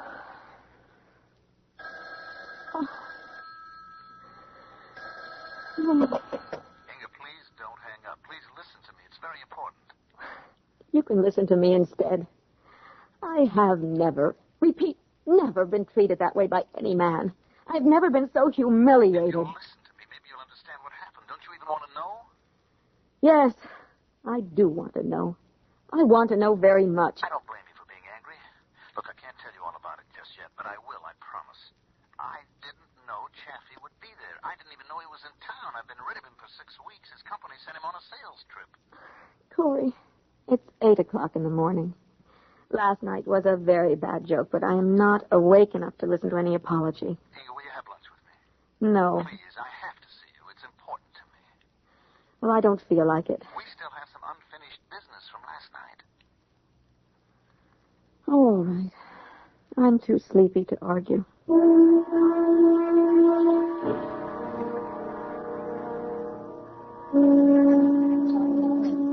Tell me something, Corey. Are you hiding from that man? Why do you say that? This grotto you picked for lunch. It looks like a place frequented only by Portuguese leather tanners or something. I mean, did you pick it because of your friend? Oh, now don't be silly. It would be nice if you could explain. It's so stupid that it almost defies explanation. Well, try anyway. Well, it's a kind of bet. A what? A bet. A running joke that I have with Chaffee. Well, who is Chaffee? Do you work for him? Is he your boss? No. He's just a friend. We went to college together. Chaffee, me, a few other guys. We had a poker club, you see. But a couple of marriages broke it up. You know. No, I don't know a thing. All I know is that man ordered you out of the restaurant and you went. I must have looked like a dope, I admit, but it had to be that way. It was part of the game. A game? And is that how you described last night? Listen, there was something much more important about last night. A lot more important than Ray Chaffee. Now, can we forget about him for a while, please? Well, how do you expect me to? Please, here, look at this. It's a box. Yes, small velvet box. Remember me telling you about that half-wit that I was engaged to last year? Leela. Yes, Leela. Remember I said she would turn my engagement ring? Now, wait a minute. Now, look what's inside the box. Go ahead. You see? Nothing. I don't get it. No, you don't get Leela's ring. I stopped at the jeweler's this morning, and I made a deal for a clean swap. Now, you can go there any time and pick out the one you like. If you want to. You look shocked. I am. Excuse me, Mr. Jensen? Are you Mr. Corey Jensen? Yes, that's me. A telephone call for you, sir. It's already plugged in. Well, there must be some mistake. No, sir. It's for you. Excuse me. Hello? Ladybug, fly away home. Your house is on fire. Your children will burn. Ray. Get going, Corey. Vamos, scram. Exit. How did you know I was here? Are you following me again? I want you out of there. Your presence in that place offends me. What's going on? I'm right across the street in the phone booth. I'll expect to see you under the canopy in the next 2 minutes. All right. I'll give you 3. Corey, hang up on him. Ray, please, for the love of... You heard the command, Corey. Yes, I heard it. I think I've got to go. Oh, no, don't tell me. Not again. I've got to. It's something that I can't help. Corey, if you walk out of here and don't tell me why... Look, order some lunch, huh? Have the roast beef, darling. It's good here. And I'll call you. If you go now, I don't want you ever to call me. Corey!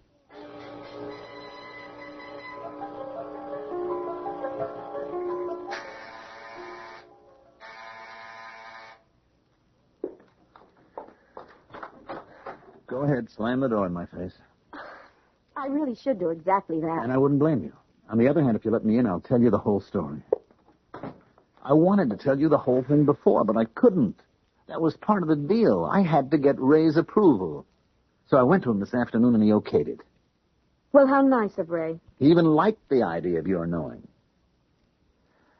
I'm his slave, Inga. What did you say? No, don't repeat it. I heard it. I just don't believe it. I'm Ray Chaffee's personal slave. Now, I know that sounds wild, but it's not as crazy as you think. I don't mean he bought me on the open market or that we've got some kind of a nutty kind of sex thing going. What I mean is I have to do everything he tells me to do. Well, practically everything anyway. I mean, he can't cause me physical harm. He can't tell me to jump out the window, for instance. That would be against the rules. The rules? I've been his slave for 9-10 months now, and I've got less than 2 months before it's over. And I can tell you these last few weeks have been the roughest because of you. Because of me. I almost decided that I shouldn't keep on seeing you, not until this year was up. But with Chaffee away on that selling trip, I thought I could take a chance. A chance on what? Look, about 10 months ago, Chaffee and I and a couple of other guys, this little poker club I told you about, we were all sitting around one night putting away a fair amount of booze, and somehow we got on the subject of slavery. Present-day slavery, I mean. Nice topic for a poker game. Well, slavery still exists, you know. I mean, there's quite a slave trade in the Middle East, you know, places like that. Anyway, we all agreed that slavery was bad. But we also agreed that slavery was bad only for the slave. It was terrific for the master. My, such insight. Well, when you put all the moral considerations aside, what was so bad about having 2 or 3 slaves to do anything you want them to do? Ray Chaffee even found a quotation by Tolstoy about it. I think he looked it up, though, after the bet. The bet? You said something about a bet before. Well, you know about Tolstoy. He was some kind of Russian saint about individual freedom.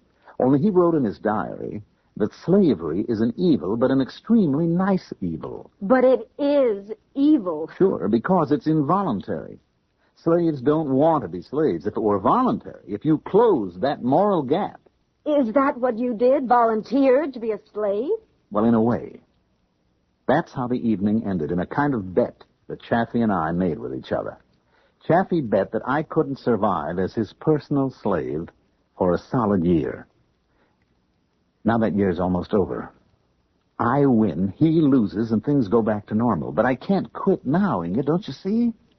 But you can't go on like this. You can't, Corey. I've stood it for 10 months. Now, I just can't throw away those 10 months. Well, Chappie made me see hell, and he may get worse. But I won't give him the satisfaction of quitting before the year is up. Not even if I asked you to. No, Inga, not even if you asked me. I'm his slave, Inga, and I'm going to be Chaffee's slave for the next 10 weeks, even if you never see me again.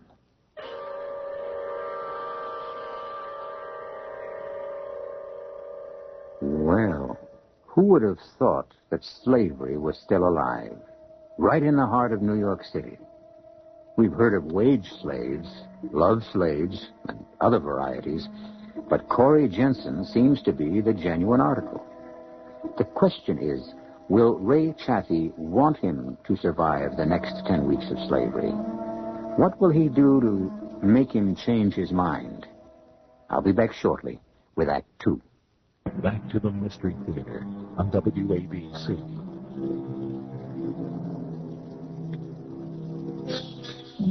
Corey Jensen, a modern young bachelor, has just shocked his girlfriend, Inger, by revealing himself in an ancient condition, the condition of servitude. Inger Williams is having a lot of trouble handling this information, but perhaps Corey can make her understand. It didn't start out too badly. Chaffee wasn't used to having a slave. At first, he asked me to do things. He was polite. He used the word please, and all his commands were petty, like running errands, going to the library, finding him taxis. It was easy. And then he changed? Well, he couldn't ask me to do anything that would endanger my health or cost me my job or involve money or anything like that. But he could humiliate you. He could do that. Nothing that would get me picked up by the police. But anything else, I would have to do them or I wouldn't be his slave, would I?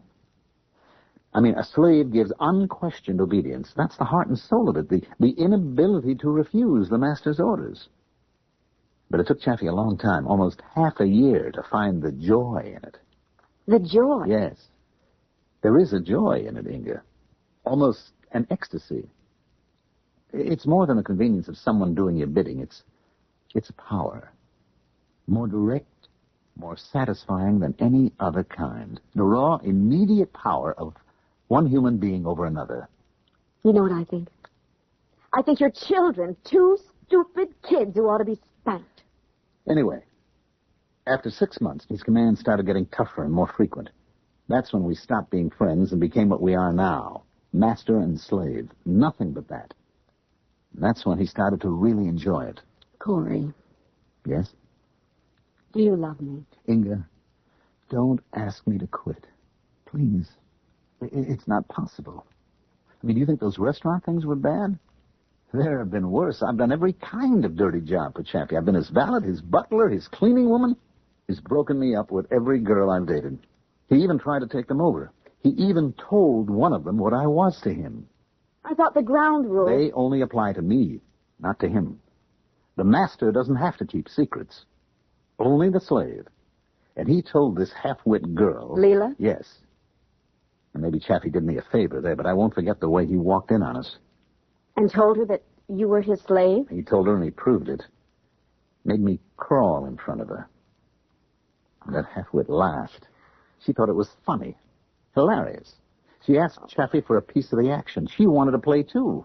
And for the rest of the night, I was her slave as well, because that's part of the bargain. If you've got one master, you're the slave of the whole human race. Oh, Corey, how could you? I would have smashed his face. Sure, slaves revolt. That's part of the fun. But I had too much invested. Who'd be calling me this late? I don't know. Should I answer? Do you think it might be him? Well, he knows I'm here. All right. Hello? Hello, baby.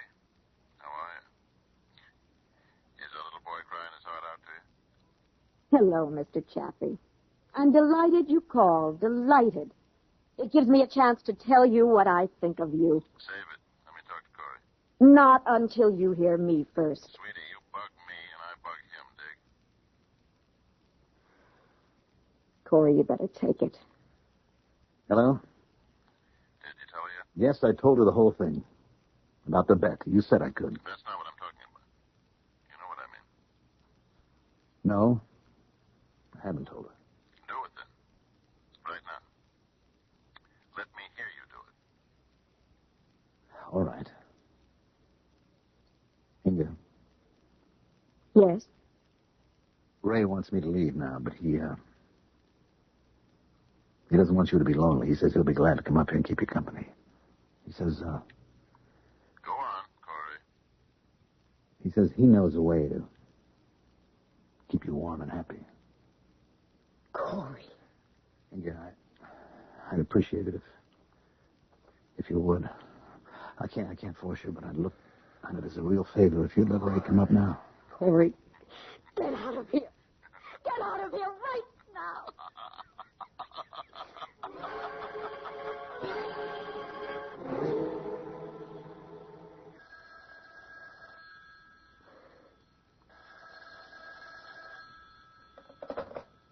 Hello? It's me, Inga. Well, what do you know? I thought your master had sent you to or someplace. It's been more than a week. Inga, can you meet me? I'm in the phone booth at the corner of Madison and 64th, right near the jewelry store I told you about. And where's your master? In the store? Oh, no, this time I turned the tables. I've been spying on him. I saw him pull his car out of the garage 10 minutes ago. It's safe for us to meet. Well, it may be safe, but that doesn't mean I want to. Inga, please. All right. I'll be there.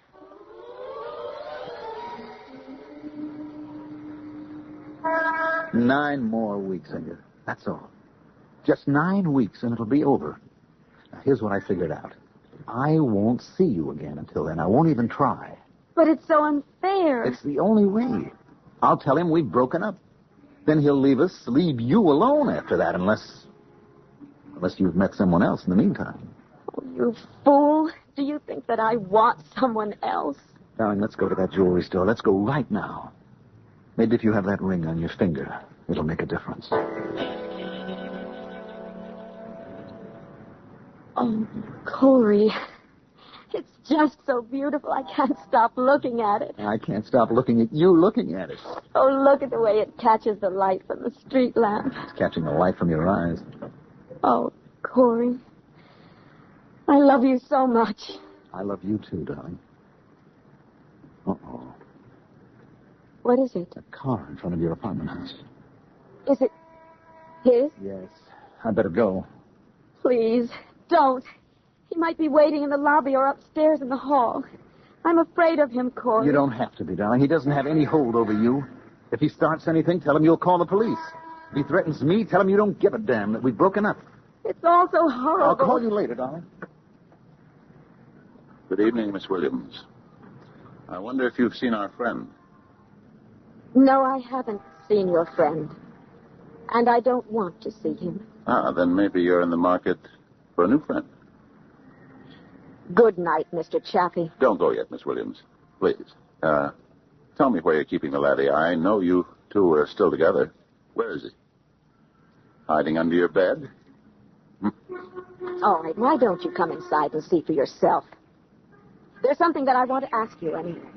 Well, now that's a very kind offer. You don't have to search the place. You can take my word for it. Corey isn't here. I'm perfectly willing to believe you. Then are you perfectly willing to do something else? What's that? I want you to call off this bet that you have with Corey. Really? You want me to free the slave? Issue an emancipation proclamation? Yes. He's had enough of the joke, and I think you have, too. You know something? You're right. What? It's become a burden. Not just to poor old Corey, but to me. It's a job having a slave, you know that? It's a responsibility. Like inheriting a lot of money. You're driven to do something about it all the time. Mr. Chaffee, I'm willing to make you a deal. I beg your pardon. Now, you're scared silly that you're going to lose this bet, aren't you? Do I look worried? You know that Corey is determined to make it through the year. I mean, he's only got 9 weeks left, and you can't dream up things horrible enough to make him quit. But I've got a claim on Corey, too. And if you do what I say, I'll see that you get your money back. Is that an offer? If you call this thing off right now, I promise you will get back every cent that Corey wins. My, you really believe you can twist the laddie around your finger? Why is that? Because I've got this around my finger. Well, don't tell me. You're engaged. That's right. Isn't that nice? I never thought old Corey would finally break down and marry the girl. Must be a reason, Miss Williams. You must really have something.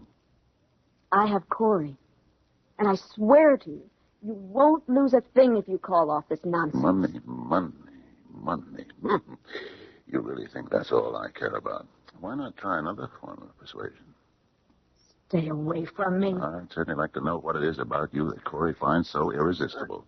Let go of me. Be nice, darling. Be nice to the master. I can promise you the master is superior to the slave. Let go of me. Strong little girl, aren't you? If you don't let go of me. Oh. I warned you. That ring.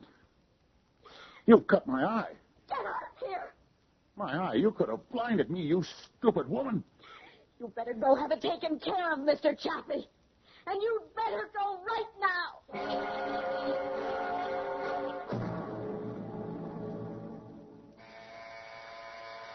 All right, I'm coming. What are you doing here? Let us in, Inga. I don't want him here. You heard the man, Miss Williams. We're a team. You can't break up a team. Inga, please. Corey, what is this? Why did you bring him here? Because I had to. You mean because he ordered you to? Yes, that's right. Well, this game of yours does not include me. I am not one of your players. And I am certainly not Mr. Chaffee's slave. No. You're not a slave, Miss Williams, but you could be something else if I'm willing to press charges. Charges? For what? Inga, look at his eye. You almost put out his eye. Oh, you mean I didn't? I'm sorry. I meant to. I've been to an eye specialist. He says I was very lucky, but I may have to wear this patch for 2 months. Well, I'm sure it's very distinguished. You shouldn't have done it, Inga. But you don't know what happened. He attacked me. She's a liar. It's the truth. He attacked me right here in this room. You still shouldn't have done such a thing to him. Look at it, Miss Williams. I'll take the patch off so you can see what you did. There. Oh, I don't care. If you want to call the police, go ahead. I will tell them exactly how it happened. Inga, please listen to me. Look, I'm sorry about this, but... Corey, we got engaged this morning, remember? Engaged to be married. And yet you come here and talk to me like this. Tell her, Corey. Tell her what she has to do. You can't go around putting people's eyes out, Inga. That's not what the ring is for. Tell her who she hurt, Corey. The master. You hurt the master. Oh, please, get out. Both of you. Look what you did to him. Please, don't touch me. Darling, don't be angry at me. After tonight, I won't... I mean, Ray has promised that there's no more, not after tonight. He'll leave us alone. He swore it. He'll leave us alone after you do it. Do What? Kiss his eye. Are you crazy? Look how swollen it is. It's all black and swollen. Oh, Corey, let go of me.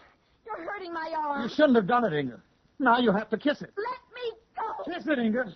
Kiss his eye. You heard it. Now you have to kiss it. Get out of here. I will call the police. Do you hear me? I'll have you both arrested. Oh. It's all right, laddie. You did your best. I know that. Come on. Let's go home. And don't you come back. I don't want to see you again, Corey. Never.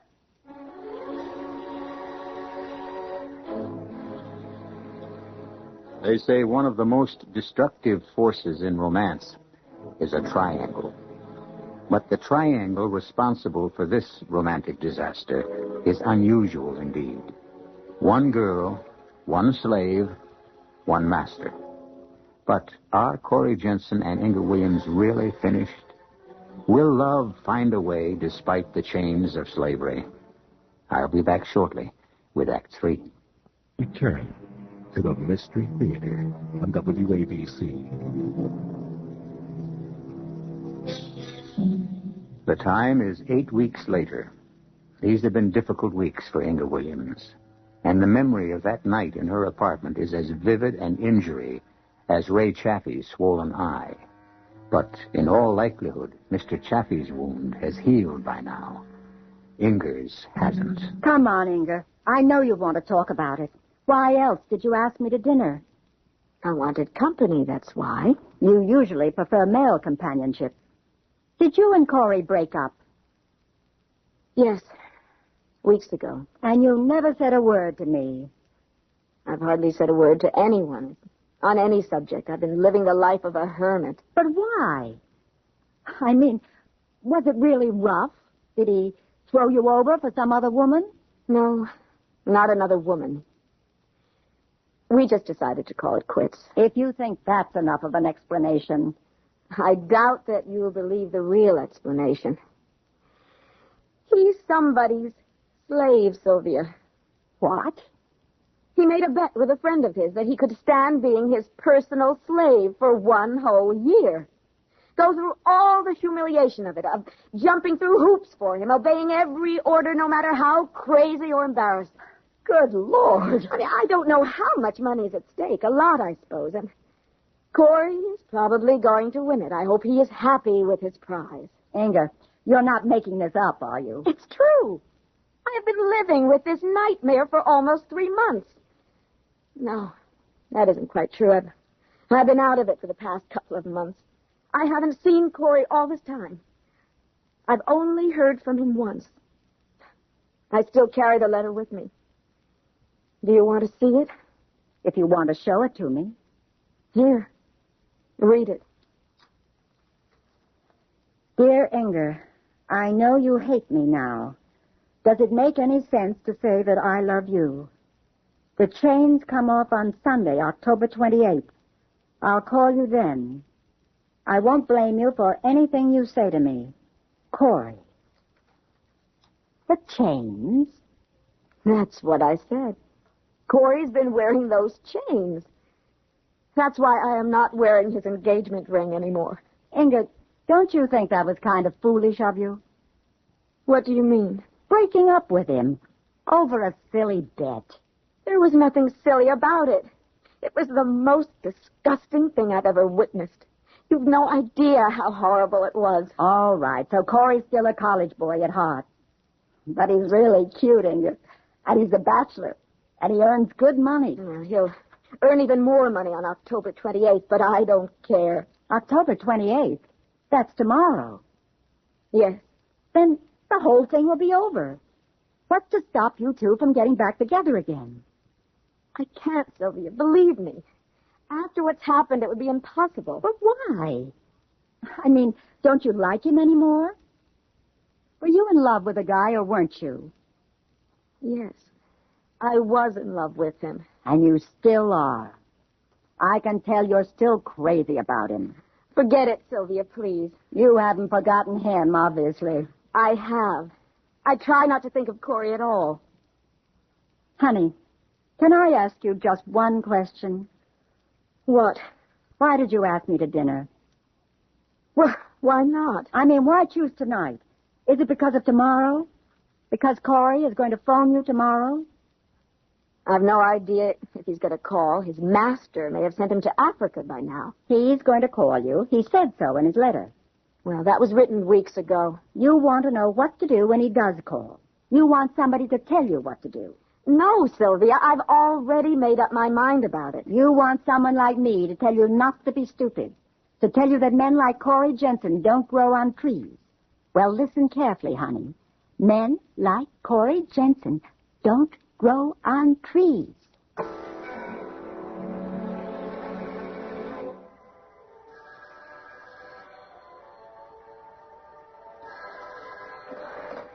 Hello? Hi, Ingrid. It's Sylvia. Oh. Hold on a sec. I want to shut off the radio. Hi, Sylvia. How are you? I'm fine. How are you? All right. Oh, that doesn't sound so good. I told you I'm fine. He hasn't called, has he? No, he hasn't. It's almost 3 according to my watch. It's closer to 3:30. I just don't understand it. He said he'd call. Sylvia, I told you that I wasn't going to hold my breath. I mean, nothing Corey Jensen says can be taken seriously. I mean, you can't believe a slave. But he's not a slave anymore. Today's the 28th, isn't it? Yes. Emancipation Day, right? Who knows? Maybe Mr. Chaffee extended the contract. Do you know what I'd do if I were you? I'd call him. Oh, absolutely not. You're crazy if you don't. You're throwing away your whole future, that's what you're doing. And if you really want my advice, you'll phone Corey the second I hang up, which is right now. Oh, well. 3, 4, 6, 1, 1, 2.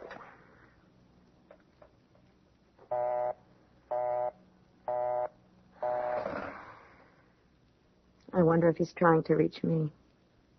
No. The phone would have rung by now.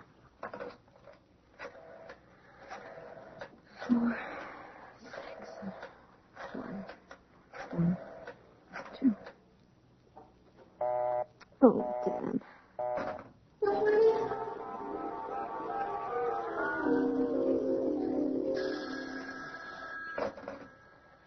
Are you still talking to me? Hello, Sylvia. Has anything happened? Yes, I've practically worn out my finger dialing Mr. Corey Jensen's number. And guess what? All I've gotten is a busy signal. You're kidding. Maybe the phone's off the hook.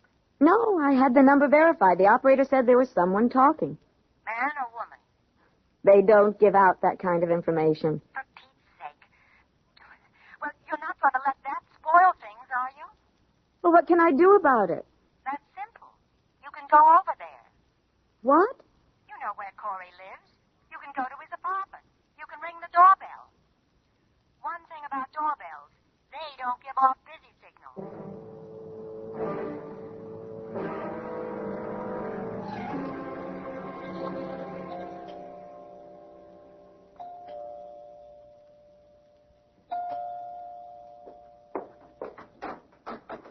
Inga.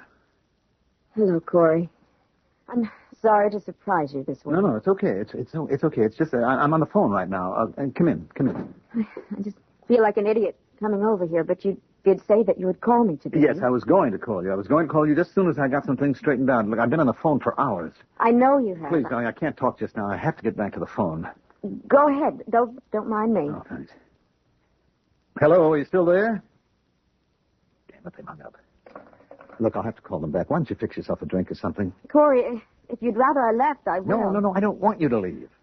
I didn't come over here expecting a big hug and a kiss, Corey. I still have your ring, you know, and I had to find out what you wanted me to do with it. Angus, sit down. Please wait while I make this call. Corey, what is it? You don't look well. Inga, please. It's just that I haven't had a chance to shave today. I know I look a mess, but... Oh, hello. Hello, is this Martha? Martha, it's Corey. Look, this is only a long shot, but have you seen Ray? Oh, no, I don't mean anything by that. I just wanted to know it. No, don't bother. If you don't know where Ray is, he sure as hell won't. No, I can't talk now. I'm running late. Goodbye, Martha. Corey, you said one phone call. I didn't say that. Look, if you haven't got 1 minute between phone calls for me, maybe I'd better leave. You don't understand. I'm trying to find him. He's not at his apartment. Even his maid doesn't know where he is. Who? Your master? Ray? He's gone, Inga. I think he may be running away. You mean because of the bet, because you won it? Yeah. Hello? Yes, I'm Mr. Jensen. I placed the call. Good. Hello, Mr. Valdez. Yes. Yes, it's urgent that I locate Mr. Chaffee. Look, I think he's taking a Pan-Agra flight today, but I don't know which one. It's a matter of life or death. It's a member of his family, very ill. I know it's against the rules, but... Yes, just one moment while I pick up a pencil here. Okay, let me have it. Flight 33, leaving at 6:30. Thank you. No, a message at the airport won't do it. He might think it was a mistake. I can get there on time if I leave right away. Thank you very much.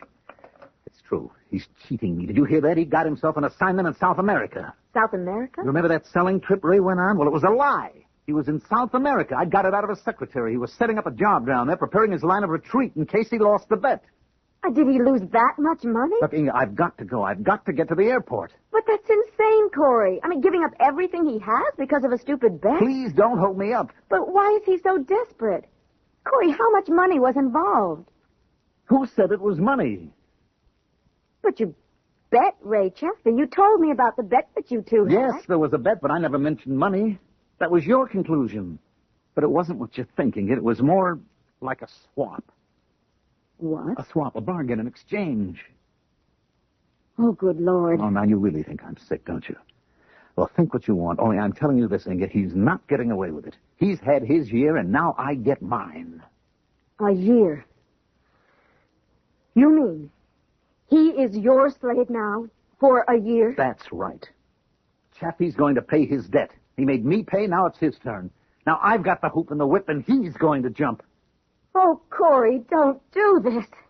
Let him go. You can't do to him what he did to you. It's too awful. It isn't human. Stop it, Inga. It's a long drive to the airport, and I want to beat the traffic. Corey, do you still want to marry me? You know I do. But how could I while you're doing such a thing? I couldn't stand another year like this. But it wouldn't be the same this time, don't you see? This time he's the slave. I'm the master. That wouldn't make any difference. There's no difference between either one. I couldn't marry you like this. And I wouldn't marry you, Corey. All right. All right, Inga, so you don't marry me. Corey. I'm sorry. But I can't help myself. There's nothing I can do now. It's too late. Corey, please, come back. Corey! All right, go on. Go to your precious slave. I hope you'll be very happy with each other. And they will be. That's the worst part of all. They will be happy.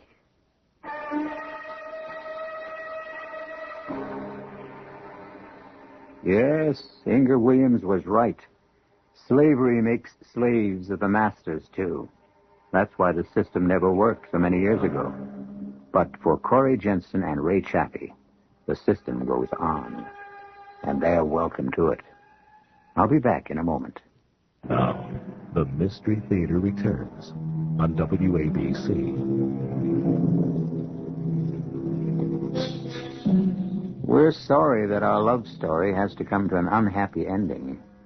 But it isn't as unhappy as you think, because Inga Williams was right. Corey and Ray were meant for each other. And Inga, being the lovely, sensitive girl that she is, found someone else. Someone who gave her a genuine diamond ring, and not a slave bracelet. Our cast included Mandel Kramer, Fred Gwynn, Patsy Bruder, and Mary Orr. The entire production was under the direction of Hyman Brown. This is E.G. Marshall inviting you to return to our Mystery Theater for another adventure in the macabre. Until next time, pleasant dreams.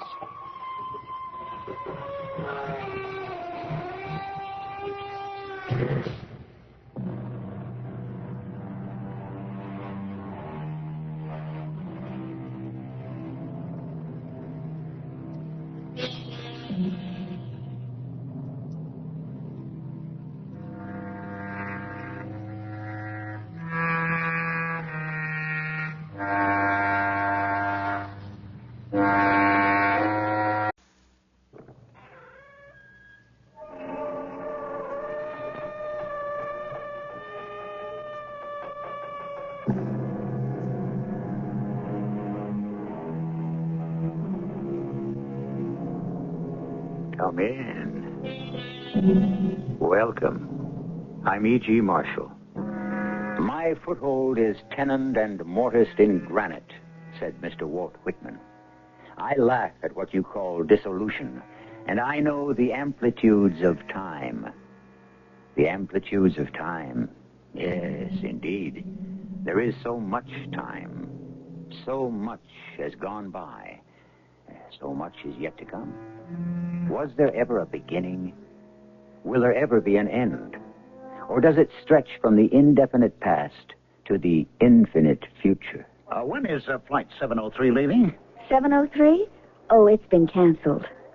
When was it canceled? Just now. Why? A severe snowstorm has just hit Boston. They can't take any more traffic. Snow? That's impossible. Why? Snow today? The 15th of June? It's never happened before. Well, there's a first time for everything, isn't there? Isn't there?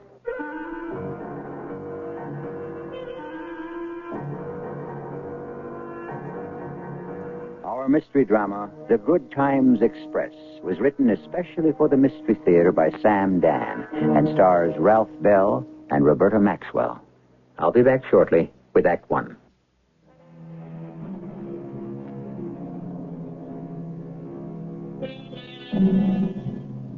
Tempus omnia revelat, said the Roman philosopher, and it means time tells all. Well, not quite. There are some secrets that have been kept for so long that perhaps they have been forgotten and disappeared into the vast maw of eternity, never to see the light of day. A pity. Some of them may have been extremely interesting. The airport is quiet. A man is standing in a phone booth. We're about 300 miles away, Fred. The plane had to come down here for some reason. You can never make out what these pilots say over the PA system. Well, he said it wasn't serious. We could expect to be in the air again, about 20 minutes or a half hour. Oh, now, don't worry, Fred. I'll be there in plenty of time. I know how important it is. You just wait for me at the airport in Boston. All right, goodbye. I better be there. Oh, miss. Yes, sir. What's the latest word on the Boston flight? The Boston flight? 703. Oh, it's been canceled. Canceled? Yes, sir. Well, the pilot said they were just landing here for a few minutes. Is that what he said? Well, it can't be canceled. I have the notification right here. Oh, no, it's a mistake. Would you look again? Check it. All right, sir. No problem. Oh, boy, it's impossible. This is Polly. Latest on 703. I can't cancel it. They just did. What? Ask them why. Is there a reason, Jill? I see. Thanks. It seems the whole East Coast has been snowed in. What? Boston can't handle any more traffic tonight. Did you say snowed in? From Maine to Maryland. Well, that's impossible. Why? Well, how can there be snow? It's the middle of June. So? Well, what do you mean, so? It can't snow in June. Why not? Well, it never did. There's a first time for everything, isn't there? I have simply got to get to Boston. What can I tell you? What's your name? Parrot. Miss Parrot. But everyone calls me Polly. I simply have to be in Boston before morning. What's your first name? Calvin. Calvin. Do you know what Calvin means in Latin? No. It means bald. Miss Parrot, there must be some way for me. I demand to see your supervisor. What for? He's not going to put you on a plane to Boston. There are no planes to Boston. Would you just do as I say? The snowstorm that just hit the East Coast. Is my supervisor going to stop it? About this snowstorm, Miss Parrot. Yes? I was listening to the radio about a half an hour ago. Yeah? There was no talk of a snowstorm. No? The weather forecast for New England was sunny and mild, seasonable temperatures. The thing must have happened all of a sudden. Miss Parrot, I do not believe one word you're saying. Wait, listen. To what? The ticker. It's the weather advisory. Yes? Here's what it says. Storm increasing in intensity. Snow heavier. No end in sight. All East Coast airports shut down till further notice. That's it. Oh, no, I can't believe it. Let's settle this thing. What thing? This alleged snowstorm. As far as I'm concerned, it's settled now. I'll call my friend in Boston. You're entitled to make a phone call. Be my guest. I'll ask him if it's snowing. You do that. He'll think I'm crazy. I'll say, Fred, is it snowing there in Boston? Can you imagine asking a question like that on the 15th of June? I am sorry. All lines to the northeast are shut down due to the snowstorm. What do you mean all lines are down? What do you mean? This is a recording. If you require assistance... Oh. Now, what am I going to do? Wait, I guess. Just like everyone else. Will Mr. Calvin Smith please report to the International Airlines ticket counter? Mr. Calvin Smith. You, wanted me? Yes. Is there any news? No. No? Then why did you call me? I've been watching you. What do you mean? You know what you look like? Just like a bear. A bear? Did you ever see a bear in the zoo? Miss Parrot. Oh, you must have seen a bear in the zoo. Very well, I saw a bear in the zoo. Picture a bear. And that's just what you look like. Thank you very much. A caged, crabby, querulous bear. Now, see here, Miss Parrot. A sour, surly bear. And this is why you paged me? Now, look, Mr. Smith, this isn't you. I'll bet you're a man who has a really sunny disposition. You shouldn't let a thing like this bother you. Miss Parrot, I am en route to Boston on a matter of life and death. You don't mean that. My entire career. And suddenly my plane is forced to land in this place. I am told there is a snowstorm in the middle of June, no less. I think I'm losing my mind. Mr. Smith, International Airlines likes to make things as easy as possible for its customers. All I'm asking for is a plane. It's going to be a long night here at the airport. I don't recommend the restaurant. It's a greasy joint. I'm not hungry. You will be. Who can think of food at a time like this? Take a cab into town. Check into that big new motel. Have yourself a good dinner. Get a comfortable room. Relax with some TV. I won't leave this place. I can't take a chance on missing my plane. As soon as anything can fly, you'll be notified. I don't know. The airline's going to pick up the tab. Look at yourself. You're dead on your feet. Yes. It's been a very long day. I'll bet. A very long and very difficult day. So why not do yourself a favor? Yes, why not? Thank you, Miss Parrot. If I seemed rather brusque before and abusive, You call that abusive? You should hear what I get from some people. I apologize. You're a very fine young lady. You're not so bad yourself. A little bit of a stuffed shirt, maybe. Oh, am I? Really? It doesn't have to be your fault. It could be the way you were raised. Well, thank you for being so nice. Just outside the door, there should be a cab. Have a good night. A taxi. Up in, pal. Hey, you're in luck. I just happen to be out here. What are you doing in the middle of no place, anyhow? This is the airport. This is what? The airport. What airport? The... Hey, pal, if you say there's an airport around here, you know what I say? The customer's always right. That's what I say. But I was just in... Hey, pal, look around. You see an airport? I am going crazy. I must be going crazy. We're all going crazy. Where do I take you? To town. Where in town? The new motel.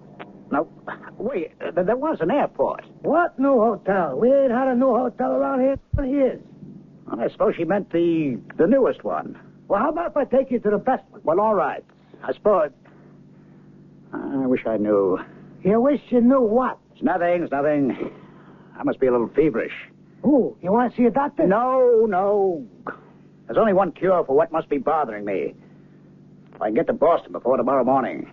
So why can't you get there by tomorrow morning? Because there are no planes to Boston tonight. What do you want a plane for? Train gets you there in 4.5, 5 hours. A train?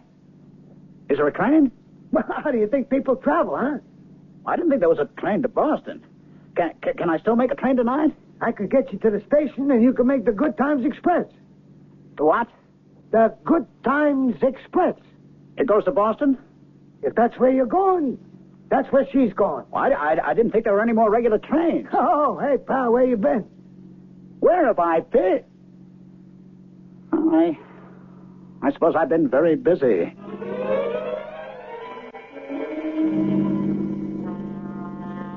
Did we miss it? Has it gone? Nah. We're going to beat her into the station. Hey, careful now. Don't worry, pal. I never had an accident yet. Oh. Hey, you see? She's first coming in now. Thank you. That's okay. All right, here you are. Well, thank you, pal. You know, I can't get over it. Get over what? How busy, how crowded. Well, sure. This is the way it used to be. The way what used to be? The way travel used to be. The way trains and railroad stations used to be. The Good Times Express, all aboard for the Good Times Express. Better hop on, pal. Yes.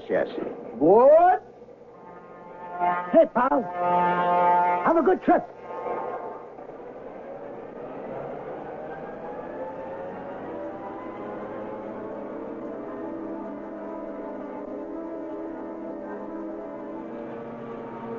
Tickets, all tickets.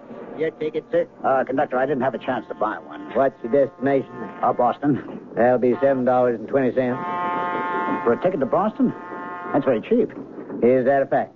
Of course. Would cost more than 3 times that much to fly. Oh, you see? You're in luck. I wonder how much you would charge to go to Los Angeles. $7.20. What? All tickets on the Good Times Express are $7.20. Well, how can you make a profit if you take people to Los Angeles for $7.20? We don't go there. But you just said a ticket to Los Angeles. Just because we sell you a ticket doesn't mean we'll take you there. I don't understand. Mr. Smith. Wait. How did you know my name? As I was saying, Mr. Smith, we just sold you a ticket to Boston, didn't we? Yes. That doesn't mean we're going to Boston either. You mean you're not going to Boston? No, I don't think so. Stop the train. Stop the Good Times Express? I'm afraid that can't be done. Oh, where are we going? I have a right to know. I can't tell you. Why? Because I really wouldn't know how to explain it. What does that mean? Why can't you explain it? At this point, I don't think anybody knows what it means. We would have to know more about this rather unusual train, the Good Times Express. What kind of train is it? Evidently, our hero has embarked on a journey, but what is his destination? You know, this is a kind of question that we never answer in the first act. You'll just have to wait a few moments till I bring you the second.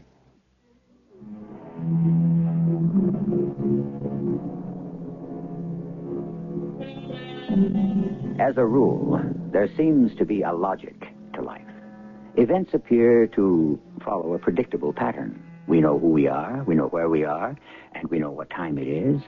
We're bound to routine and custom by what we assume to be unbreakable, indissoluble bonds. But sometimes, some of us suddenly discover how fragile, how tenuous those ties really are.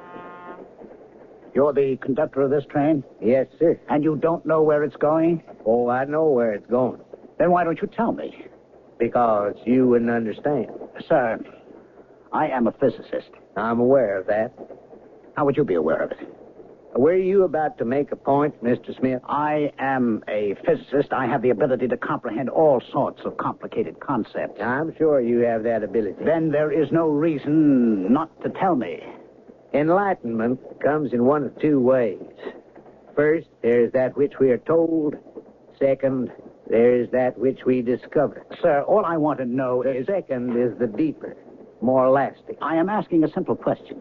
As a scientist, you should know there's no such thing as a simple answer. I demand to be let off this train at once. I'm sorry. The train cannot make any unscheduled stops. When is the next scheduled stop? I don't think you'd want to get off there. Why not? You look very tired. Maybe if you had something to eat and a nice hot cup of coffee. I must be losing my mind. I must be trapped in a nightmare. Come on. Let's step into the next car. It's the diner. Have a drink, a delicious meal. You'll see, you'll feel so much better. Here now, let me give you a hand.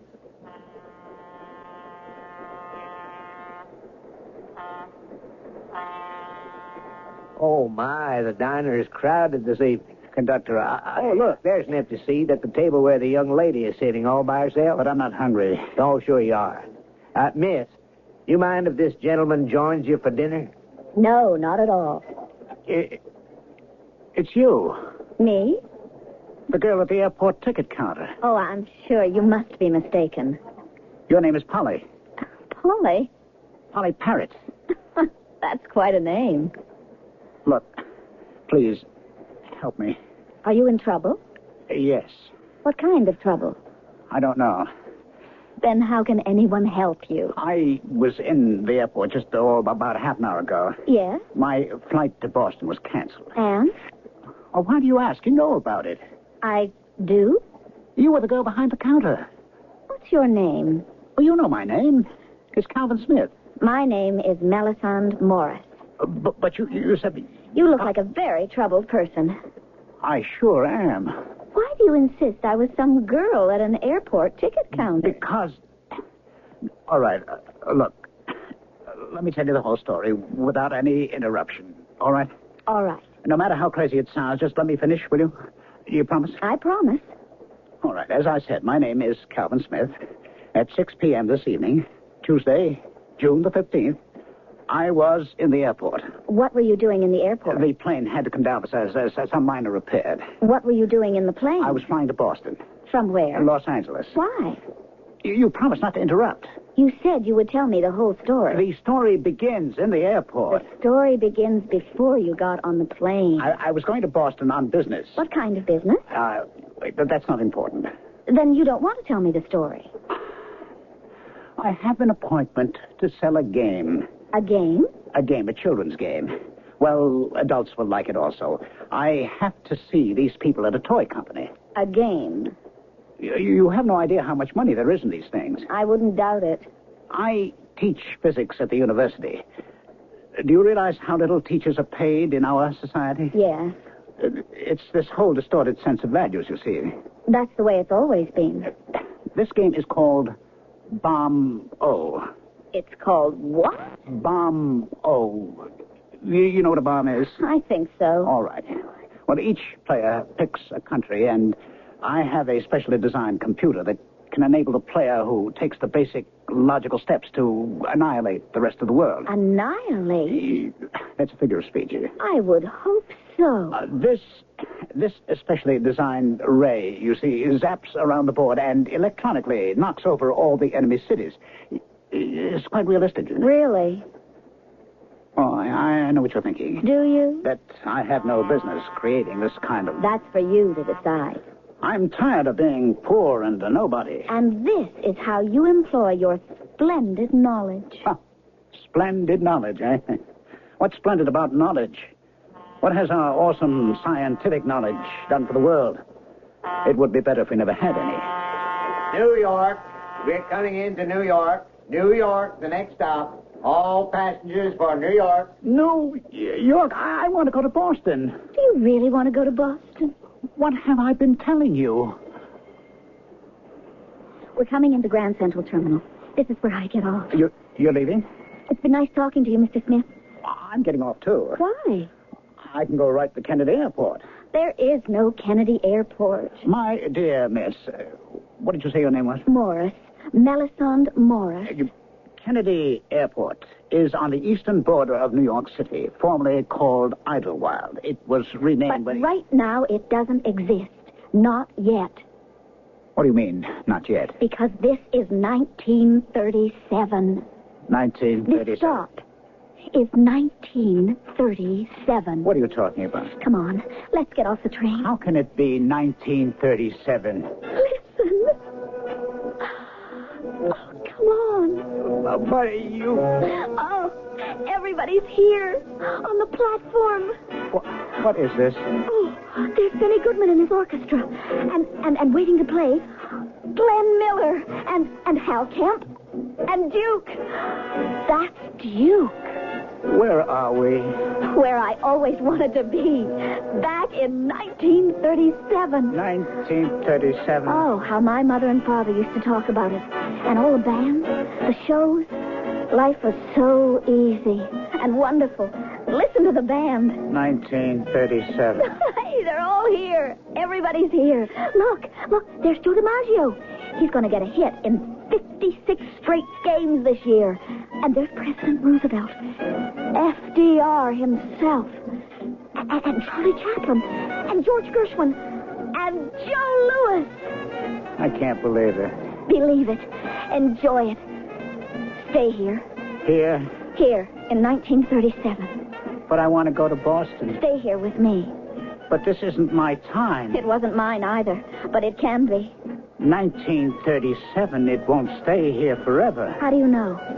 Well, it didn't last time, did it? It doesn't matter.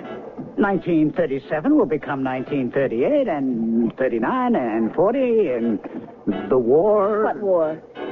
Well, you know what war.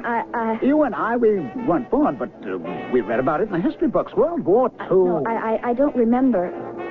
Polly. Why do you call me Polly? The terrible things that happened. Hitler and the atom bomb. You'll have to go through all that. I don't believe you. Polly, have you forgotten? What's happened to you? Stay with me. Polly, have you forgotten? I only know I'm here. And I want to stay here. Polly, please, listen to me. No, this is what I want. You won't take it from me. All aboard! Board! This is the Good Times Express. We better get back on the train. Why? Didn't you want to get off? Yes, but not here. What's wrong with here? It's the most wonderful place in the world. I wouldn't know what to do in 1937. You don't have to do anything. Just live in it and enjoy it. Polly, we belong to another time. I don't know any other time.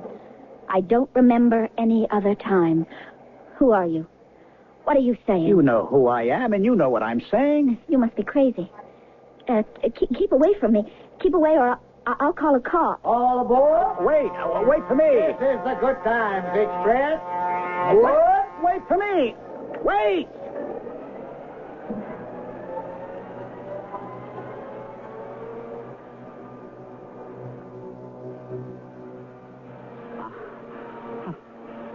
I just made it. You did.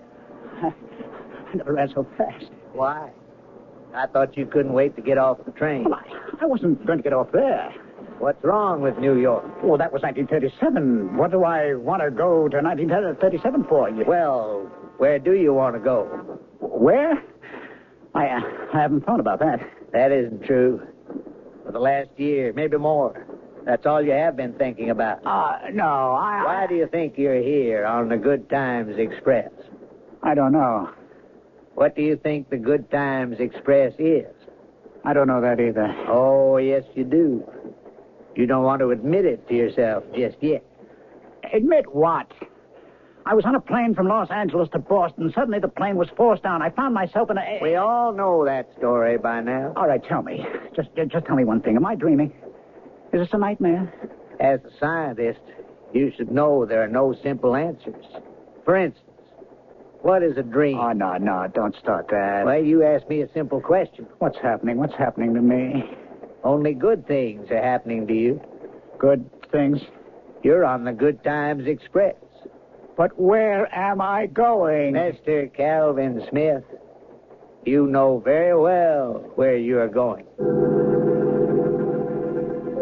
Where is he going? Evidently, we're on a train. And what have we learned about it? Well, it seems to be going back in time. That's obvious. And it stops, judging from what has just happened, where each passenger wants it to stop. So far, so good. But where does our Calvin Smith want to go? Where would a cynical, disillusioned scientist really want to go? Let's find out in Act 3.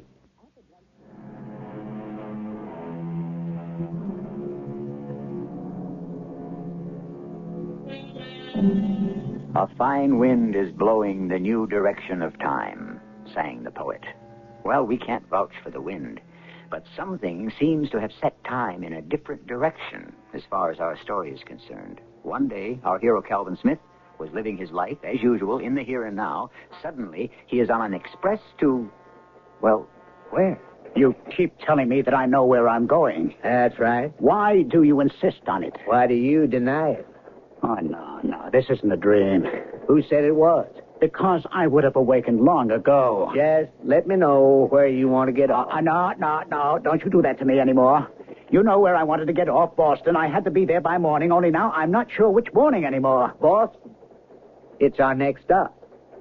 It is? Be there in a couple of minutes. Well, why didn't you say so before? Another fella in this car is getting off at Boston, too. Oh, he is? Who? A fella at the other end, sitting by the rear door. Where? Hey, I know him. I know that man. Sir, you... What are you doing here? What am I doing here? Well, I know you. Don't you recognize me? No. No, I'm afraid I don't. You're the cab driver. Cab driver? You picked me up at the airport. Not me. You brought me to the railroad station? No, you must be mistaken. Well, how else would I get here? I'm sure I don't know. Don't you remember? Oh, you must have me confused. No, I don't. In the first place, I'm not a cab driver. Now, listen, I never forget a face. I'm a history teacher. Now, please, would you listen to me? I need help. What kind of help? I don't even know. Well, then... I was bound for Boston. Suddenly, my plane came down in some airport. My flight was canceled. I got on a train, this train. Then it happened to you, too? Are you saying? Yes. I was driving to Boston when my car just died, you know? Sometimes a car just gives out. Yes, I know. I was right near a railroad station, and this train happened along. So, as far as I'm concerned, there's no harm done. Yes, there's no harm done. We can get off together. Maybe we can share a cab, eh?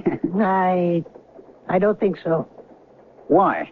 Because I'm not sure we're going to the same Boston. What do you mean? There's only one Boston. No. There are a great many. I'm sure there are a great many small towns and perhaps little cities scattered around throughout the country named Boston, but there's only one Boston, Massachusetts. There are a great many Boston, Massachusetts. Oh, please. No, I'm hanging on by my fingernails, as it is. Hanging on to what? My sanity. But it makes sense. I'd better not talk about it.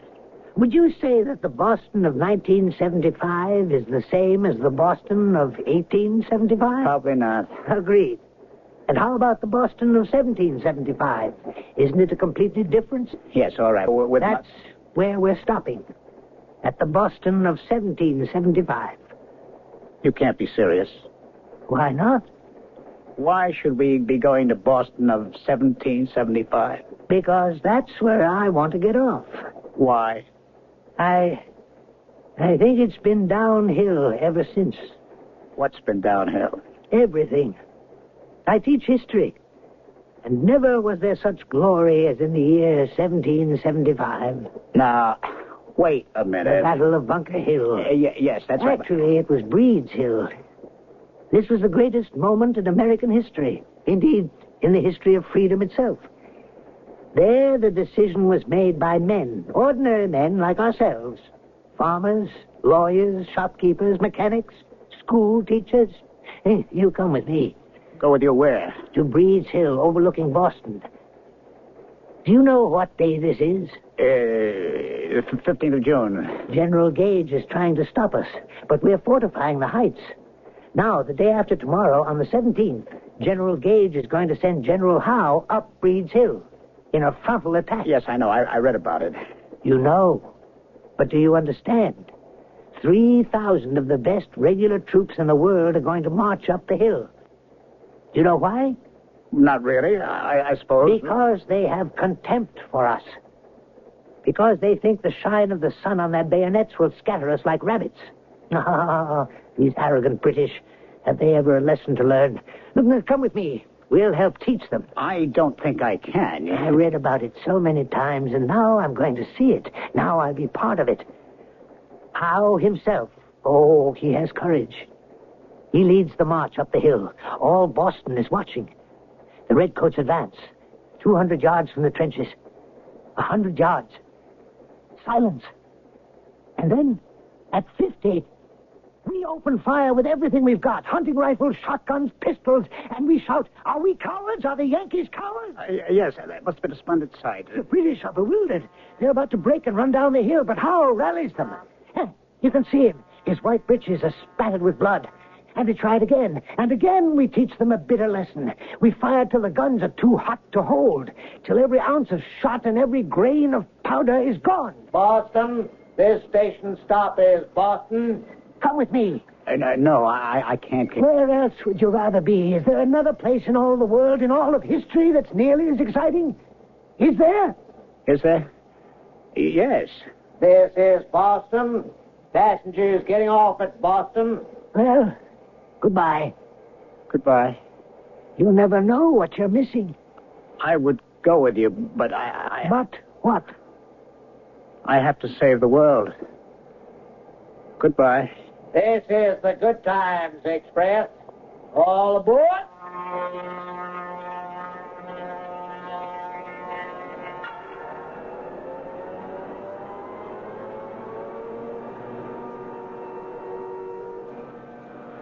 I see you didn't get off at Boston after all. It was the wrong Boston. Not for everybody. Well, what's the next stop for the Good Times Express? You're asking me? It could be your stop. My stop? You know what it is now, don't you? Yes. And you also know why you're on the train, don't you? Yes. You said enlightenment comes in two ways. That which we are told, and that which we discover.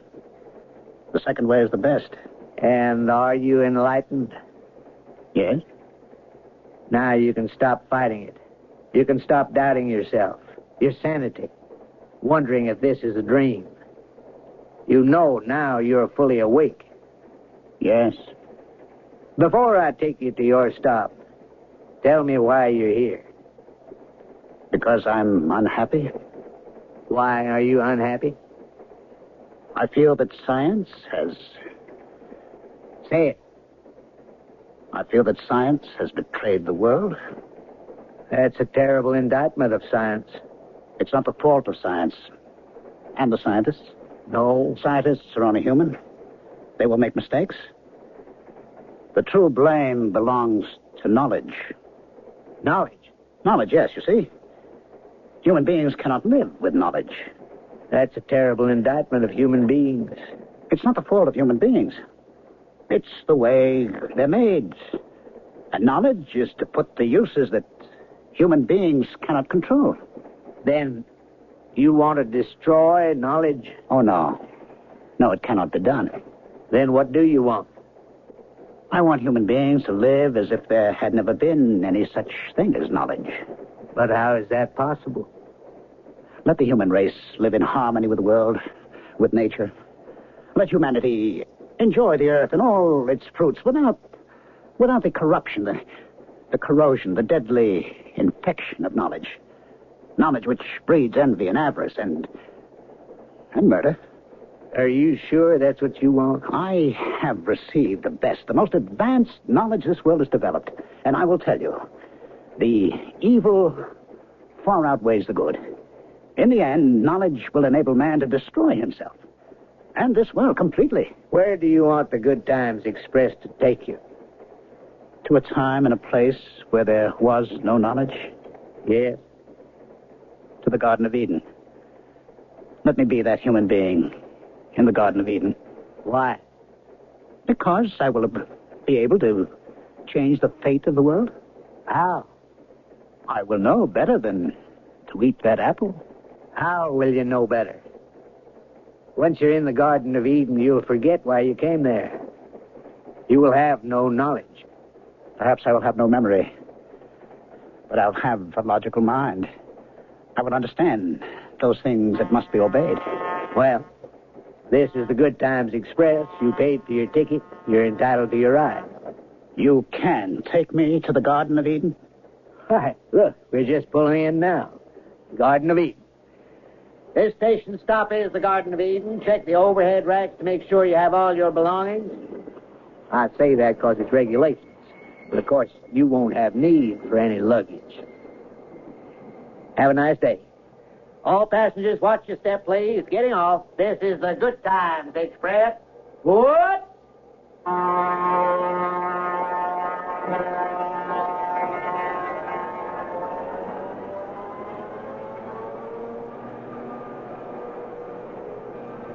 Adam! Why, it's Polly. What did you just call me? I called you by your name. Eve. I must have been hearing things. Where have you been? Oh, around. Want to go for a swim? We were swimming all morning. Want to pick berries? Well, don't you ever get sick of it? Why don't we take a nap? Well, if we do, we won't be able to sleep tonight. Adam? Yes, what is it? Why don't you put your arms around me? I'm tired. Well, what do you want to do? It's just, there are so many things that I don't know. Like what? Like, why is the sky blue? Does it matter? Why does the sun rise and set? Who cares? What holds up the sky? Why does it rain? Why do the plants grow? The whole world is filled with whys. We're surrounded by whys. Why should you care? Because I'm a human being. And it's human nature to want to know. Why don't you have some of that fruit? What fruit? You know, the apple, I think it's called. Oh, no. Why not? Because we're not supposed to. And why are we not supposed to? Well... You know what I think? I think the answers to all the whys are inside it. That's ridiculous. Why? Think about it. It must be the reason we're not supposed to eat it. We were never told why we weren't supposed to eat it. What other reason could there be? I don't know. Look, I don't care. You're the one that's being bothered by it. It's just that I'd like to know. Know what? Everything. If you don't want to know things, you might as well be dead. What's dead? Dead is, I don't know. I don't even know why I said that. Do you want to kiss me? Listen, do you think... Do I think what? Nothing. Why don't you just put your arms around me? Do you think if we took just the smallest, tiniest little bite that... All right. Reach up. Pick one. And let's get it over with. So, here we go again. Another noble experiment that could never quite get off the drawing board. Proof, if ever proof were needed, that knowledge is like a bag of peanuts. You can't stop with just one. You have to keep eating and eating until it's all gone. Or you are. Don't go too far, because I'll be back.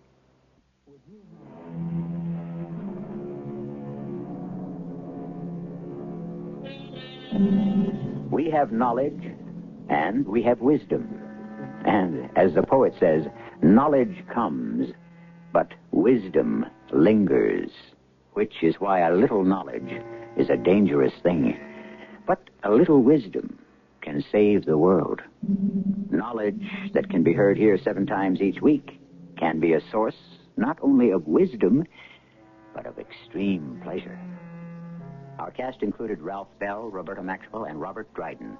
The entire production was under the direction of Hyman Brown. This is E.G. Marshall inviting you to return to our Mystery Theater for another adventure in the macabre. Until next time, pleasant dreams.